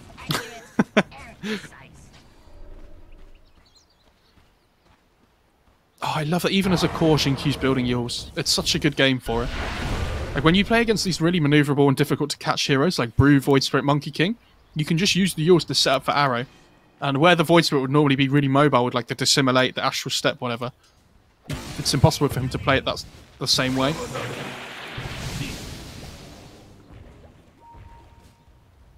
I want to say stolen by the Rubik's Soul Rip. All right, nothing to say coming over, and All the yours. let's see what they can get. They landed the arrow onto Red Panda. Laguna Blade to finish him off. There's a kill for nothing to say. He's 3-0-2. 5 CS under his belt. I will say that Yang has a vessel now on the Brewmaster, so Morphling's game, they have this small window where he could be threatened, but he's getting closer and closer to that Manta. It's like just over 1,000 gold away. Faith Bian. Ooh, I think he used Echo on Somnus there. Yeah, he did. Not sure that it's gonna feel too great. TP Yules. Ooh. And the arrow, they've got the tombstone down. Somnus in trouble, no astral step. So he's looking pretty dead to rights, but I say that he's jumping around trying to make some space, and eventually he does fall. Primal Split coming over, nothing to say, he gets stunned up. Starstorm coming through, Red Panda taking a lot of damage. There's the Boundless Strike as well as the Wukong's command, but it doesn't hold this Lina close by. Instead, Yang gonna continue to chase, and finally we'll get the kill. They end up losing this Clockwork. Yang's in Eurus trouble, inside the circle, and now Yang back to form. There's the Eurus on a Morphling. Jinkyu. Eurus, he's getting chased. Starstorm, Mischief, nicely timed. Jinkyu goes down, waveform forward. Boundless Strike on a 3 with the telekinesis from F-Fly. Slams him down onto all 3 heroes once again. Steals the waveform. F-Fly gets a triple. Killing Innocence and Faith Yo. Beyond. Wow. That was sick. God, he was on it there. Oh, but Shake is like 100 gold off Blink. Imagine if he has the Blink there, like how different the fight is, right? Like, it's the small timings in the game. And a great fight for the Monkey King, though. I was really worried for him that, because when he was running up into the trees and things, he had an urn on him, so he couldn't blink up, like, use the tree dance to get up into the trees. Hook shot on nothing to say. Aether Remnant taking a lot of damage here, in some trouble. Battery assault right on him, and it looks like they might be able to get the Lina again. They've got the tombstone down, the stone waveform. Somnus gets the kill and nothing to say, and Innocence falls to Yang. All of a sudden, Elephant, they are making moves. And FY manages to steal the attribute shift as well, so going to be a lot more tanky here. I love that Elephant here are making all these plays before they know LGD are ready to fight as well. Like, this Morphling doesn't have Manta yet, never mind his second item. And this is what it's saying, they need to abuse this window where they have the vessel and there's no Manta up. Like, Yang's about to get Blink now. This game's just exploded so quickly, because the Lina's died twice in a row, like, without really achieving anything. And she's had to queue up BKB now instead of bots as her second item, which is not really what you want to do. But she's going to feel forced into it after these 2 fights. But, I mean, we have the Blink on the Shaken out. We have the Manta on the Morphling. Yeah, you see he queues Axe up. So this is where LGD, they want to go back the other way. And, like, try and force the fight back now. Because they have their item timings. Here's the Blink Dagger for Yang. Radiant are scanning. Oh, Arrow, Laguna. Quick kill onto Red Panda. But Red Panda does this. He makes a lot of space for his team. Yeah, if you had to choose one hero to break a smoke and die, I think the clock's fine. So it will be man to Axe. At least that's what Ame wants to go for. Come on, it's there. Did you just send the First. Imp back to Dire's base? bottom tower is under attack. You did? Yeah, Interesting. holding on to the poor man's shield. Why? Like, is there somebody... Did he want to give the Imp Claw to the Lina or something? Or the Marauder? I don't know. Rana going Lotus Orb. It's a good Lotus game. Oh, Undying. Though we'll find the Undying. Arrow long distance hits Somnus, but there's just no follow-up to that. But again, it's like the Undying dies, so it's not a big deal. They get the D-Ward, though, which is bigger. No disrespect to Innocence, but sometimes that's just the way it is.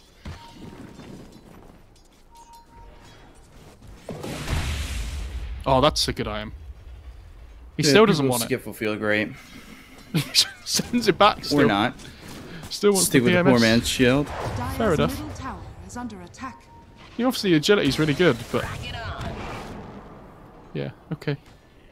Now he swaps in the Essence Ring. Oh, Morphling's one of those heroes that I wish I could play. It looks so good when people play it well. Any hero is a hero I wish I could play. Oh. Twitch chat will teach you. Name them a hero, they'll teach you the hero. They have to teach me how to cast first. Oh, okay. That's fair enough. I'm still waiting. Smoke from LGD, 4 heroes going towards the jungle. And again, Red Panda, he's in a decent spot to break the smoke, but they're going all the way around. They want to try and fight away from their Morphling. They just try and find a pick off with the blink still. Because they haven't... I think Elephant want to smoke themselves, though. Yeah, they haven't managed to find that entrance yet, though, with the Shaker blink. And if they run into them 4 on 5 here, this is going to be a disaster for LGD. So they're smoked, but they're breaking away, and smoke gets broken. Faith Beyond blinks out. Good job by Faith great. Beyond. That's really good. Because they just need to delay as much as they can, right? Until the Morphling gets Ags. Because when he gets that, it doesn't matter if you're like 10k net worth behind. The game just... Yeah, the game gets a bit mental. We said it before, get your OS frogs ready in chat, because when it comes, you're going to be needing them. Yeah. Or if anybody is watching long enough, the OS Toads. OS toes, yeah. It's a little callback. Oh, the amount of people just spamming FY God after that top fight in chat is so satisfying. Oh, they Fisher and Yules at the same time. Jinky using the illusions to try and body block the arrow as well. That was, body block the hook shot, sorry. That was nice. And you see, like, as soon as they see all these elephant heroes TP bot, they're like, yeah, Morphling, you go top. Just ignore them. Like, they literally want him to just finish that Ags and find the space and time necessary. And they've done a good job of doing so. Like, they haven't really engaged much. They've moved around the map. And I think, in a way, LGD are kind of moving Elephant to where they want them to be. yeah. I mean, Elephant are trying to find, like, these pickoffs and things, but LGD are just making the correct movements at the moment to, like, disable those plays. Like, Faith Beyond, like, breaking that smoke and things before, right? It's one of the big ones. And they've smoked But, again.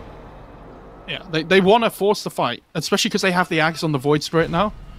Especially, like, this Morphling Manta's really good, but when there's 2 charges of Silence and a Spirit shot. Vessel... That comes through on a Nothing to Say. They're going to look to get the lead. They got the telekinesis. The LSA comes through, but it's not going to matter. They get the kill on a Nothing to Say, as well as Innocence taking out 2. Buyback used by Undying immediately. I will say, during that chain stun there on the Lena, she had a BKB delivered, which is quite funny, really, but... Yeah, she couldn't get it off anyway. Just 100 to 0. Going into Roche now. Yeah, Innocent Spite bought back as well on the Undying, so... It's still the same thing, though. They know until the Axe comes out on the Morphling, they can take whatever fight they like. It's exactly the same as before the Shaker had Blink.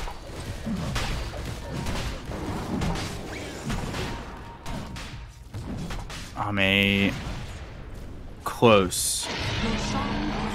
But yeah, now you're going to see that Aegis is now into the hands of the Monkey King. Like, this is He's actually looking good for Elephant. It is, but he's not going BKB, which could end up being a big problem. He has Aegis, so I think he can afford to be a little bit more greedy. But playing into this lineup without a BKB is, you know, high risk, high reward. The Scardy's good against Morphling, obviously. It's not a bad item choice, but we'll see how it goes.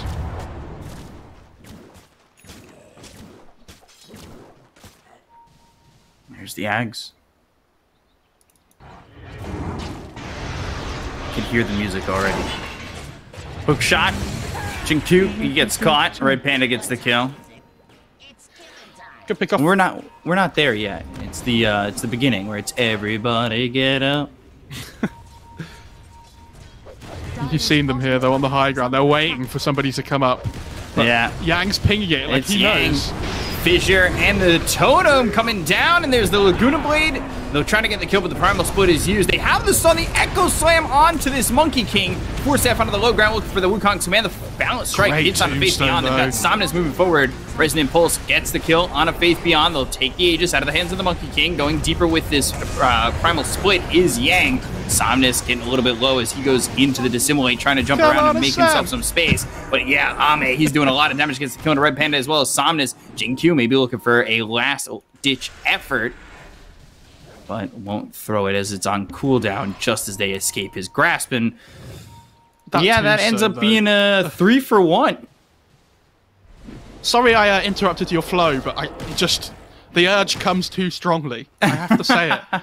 And the two big things there, the tombstone goes down on that high ground, just next to the where the tier 1 is. Oh, Morphling. Oh, Morphling. Balance Strike. Ame getting cleaned up away from his team.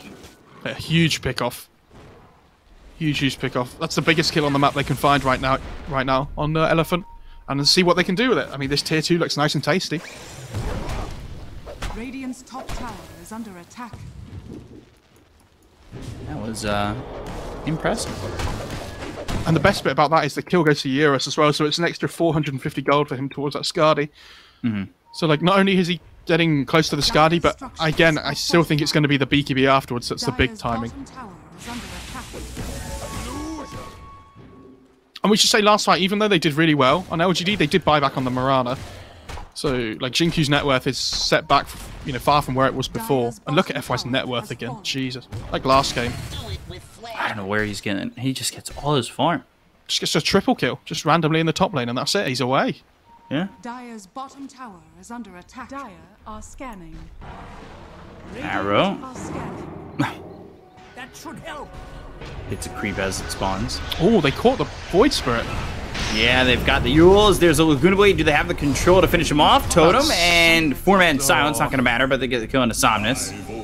That was so greedy. He knew they were on the high ground because he caught them with the Aether Remnant. Radiant's top tower is falling. It goes for the Also rune grabbed the anyway. tower. Dire's bottom tower is under They're attack. losing their bot tier 2 though. Dire's structures are Well, they should be at least. On Dire. Radiant structures are fortified. So they need to try and trade here for the top tier 2. Back the other way. But yeah, you see the glyph just comes out. Morphling jumping back and forth between the tower and the stack. That's right there. He's going to go for the tier 2, but here come the TPs.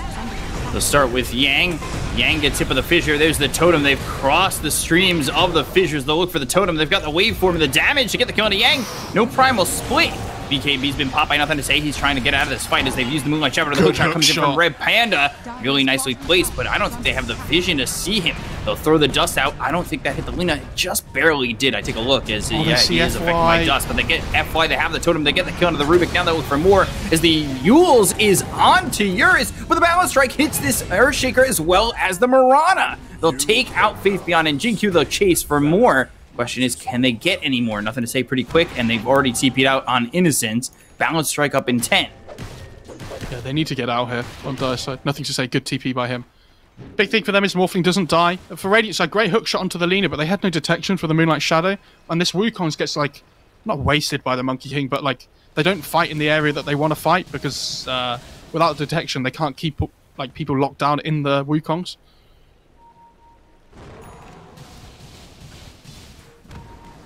Gem picked up for Innocence. Lina going into the Boots of Travel. And then Ame, he's working on a Skadi himself. Yeah, again, I was wondering whether the Skadi or the BKB would be the thing for him, similar to the Monkey King, but I think the Skadi's kind of they're not doubling down on burst damage with it. It's still a good item against Monkey King for the reduced healing and everything. I get that, but again, it's one of those things that he'll start building towards a Skadi and then potentially he might regret not building a BKB. But the way this game's going at the moment, I think LGD aren't obviously not happy, but the Morphling's still having a decent time. So for them, it's we have Morphling Shaker. Yeah. I realize it's 8k lead for Elephant. Doesn't feel like it. But look at the net worth of the Monkey King. That's the reason. Oh. And they're going to go for this BKB as well as the hookshot coming in with the Primal Split already being used by Yang. The Laguna Blade is going to be thrown out of the Void Spirit. They've got the Wukong's command down. The arrow hits onto the Flame Panda. Get the kill on nothing to say as well as take out Innocence. They've cycloned up into the air the Morphling. Yeah. Morphling trying to totem. Echo Slam comes through. Somnus ends up dead. So does FY. The Balance Strike hits onto this Morph, but I'm not sure it's going to matter. Fissure onto 2. Jinkyu in. Faith Beyond dead. They'll buy back on the Clockwork. They'll try to bring him over mid, but he can only just walk forward. That Not fight the is worst trade, but that fight was so good by Yang. like incredibly. You mentioned in the fight, he got the Morphling into the like tornado from the Storm Panda. So without the damage from the Morphling, when this Wukong goes out, like LGD are just they're out. Like I can't believe they managed to kill anybody that fight. Yeah, nicely placed Echo Slam. I don't know if you missed as well because FY stole attribute shift, and he strength all into strength. He doesn't have any agi. So when Morphling hits him with this enchant totem hit, he has no armor. So he just went from like 3/4 HP to dead in one hit. Because he has no armor to work with at all. Oh, he's got amazing. 2 armor now. Yeah, like the Morphling just kills him with an enchant totem hit. Wonder how big that's going to be the rest of the game. If you look at the look at that hit, it does like 600 and something damage on the Morphling. Radiant are scanning. Echo Slam up in 65. They've got a Yules on the Earthshaker now.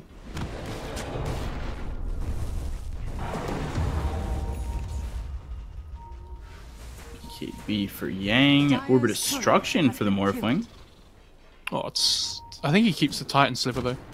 I said 600 and something. When he changes back to the Morphling with enchant totem form, he does over 1,000. Yeah, Jeez. you get the point. Yeah. It's crazy. This is a completely different kind of game of net worth distribution, though. Like, the POS ones are so far ahead of everybody else. And then there's, like, the other 4 cores are, like... Oh, Xinqiu's a bit behind, but the other cores are, like, packed together. But, yeah, the 2 carries are the big ones. Dire's top tower has fallen.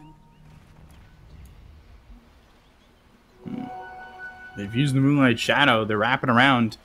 But the one that they would find on the back of this is Red Panda if they were to walk in all the way out and around like that. And the reasons both teams are doing this at the moment is the Roche is about to spawn. Like, the minimum time's hit, so they don't know when it's going to spawn, but they know it will be soon. So if either team can gain an advantage around the pit... Simon using that Aeon disc, and the hookshot comes in while I believe they were toteming over. And now they've got the damage coming out on Ame. They look over at Innocence. He's pushed back via the cogs. Silence onto the Morphling. Waveform looking back. Echo Slam misses. That was a huge whiff coming out from Faith Beyond, who now needs to leave. Not sure if he was trying to blink and his blink got canceled, but it just whiffs. And now the Stolen Fissure is there for FY. They have the control on the Faith Beyond. They get the kill there onto the Earthshaker. FY having that fissure is a big deal. That's the biggest thing in the game he can steal. And the reason is that the Fissure range is going to be so good against this Morphling. Like we said, he doesn't have a BKB or anything, but not even like that would matter. If they can get a Fissure on into him from Fog, and then like chain stun it with a lift and everything, they have damage to 100 to 0 him. But yeah, Faith Beyond whiffing that echoes that they just have to run like straight away afterwards. There's no way they can take that fight if they whiff the echo. Dire's middle tower has fallen. Oh, this Monkey King's so scary now. With the BKB going like for this Abyssal next, I'd assume. There's the Basher. He's already got the Basher.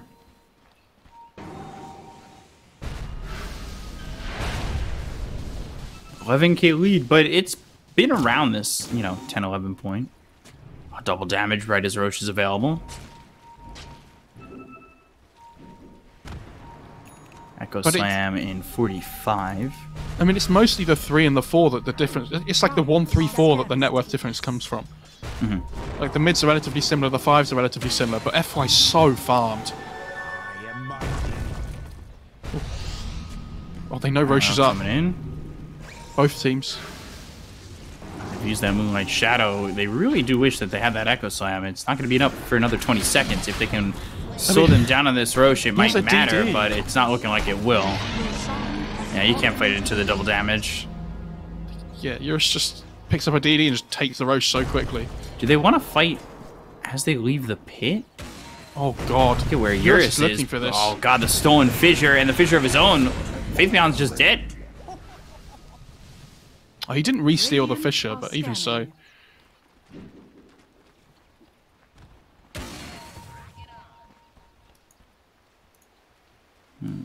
Still has a Fissure for a long time.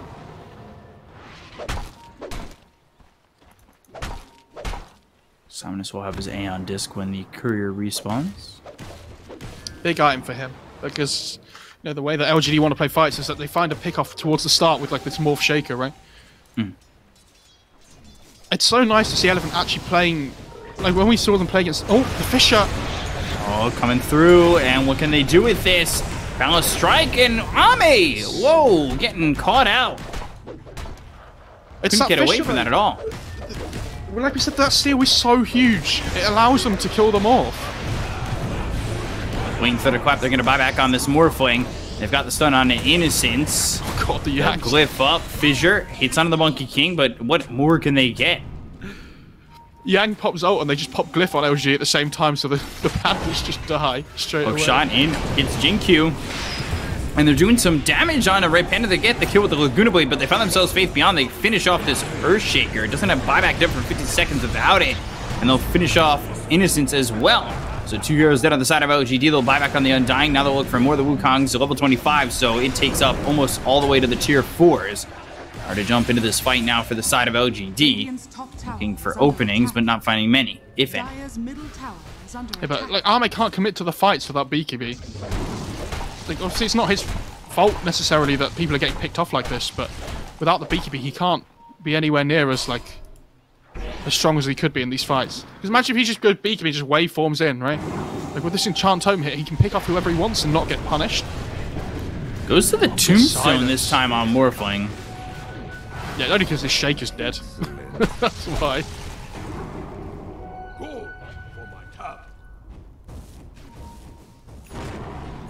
Oh, they see the courier. Oh, that's his Aeon disc too.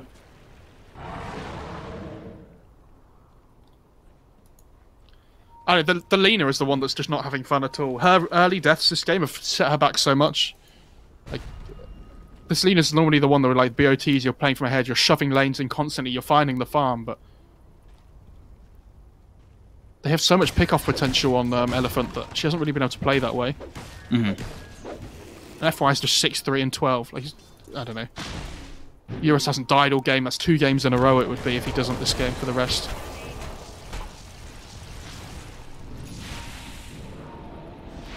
Top, Telekinesis on Innocence. And look at the right-click damage from Eurus. No buyback. And he bought back in the last fight. This LSA stun on Rubik as well is crazy. Like, the stun duration's like 3.5 seconds or something stupid. So, every time he's catching people with a lift and the LSA follow-up, there's so much stun duration and chain stun. Fissure. Slows the Aegis, though.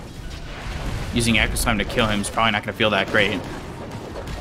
I mean, the Axe is just killing the buildings anyway. Yeah.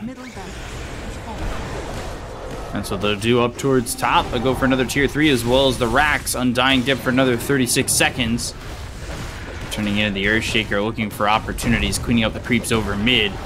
Fissure blocks out the rest of the team, but they're going to focus their attention on Ame.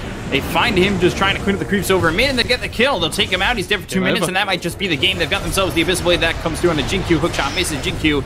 Pops the BKB, and GG's been called by LGD. Elephant now have a 2-1 lead in the grand final. Do a great job in games 2 and 3 to overtake LGD. I mean, that was crazy. I think the big fight for me this game was up in that top lane before, when FY got the triple kill and everything. But Eurus just hasn't died 2 games in a row playing carry. I mean, if you give the heroes like this, you know, games where they can't really get pressured early on, then Eurus is going to do a really good job at punishing you, and that's happened. Like, I think LGD, when we've seen them at their best, they're able to play on the front foot themselves. But I think they could have definitely won this game. There was just, like, so many, like, little things that happened throughout the game, like that top fight when the Lena and the Undying didn't have TP up. Like, there was a couple of fights where they almost killed Yang, but he got split off in time. Like, Faith Beyond whiffed a couple of echoes. Like, everything just adds up so that eventually Elephant just... They punish you, and good teams will punish you for small mistakes. Yeah. Like, they will make the most of, like, such small things.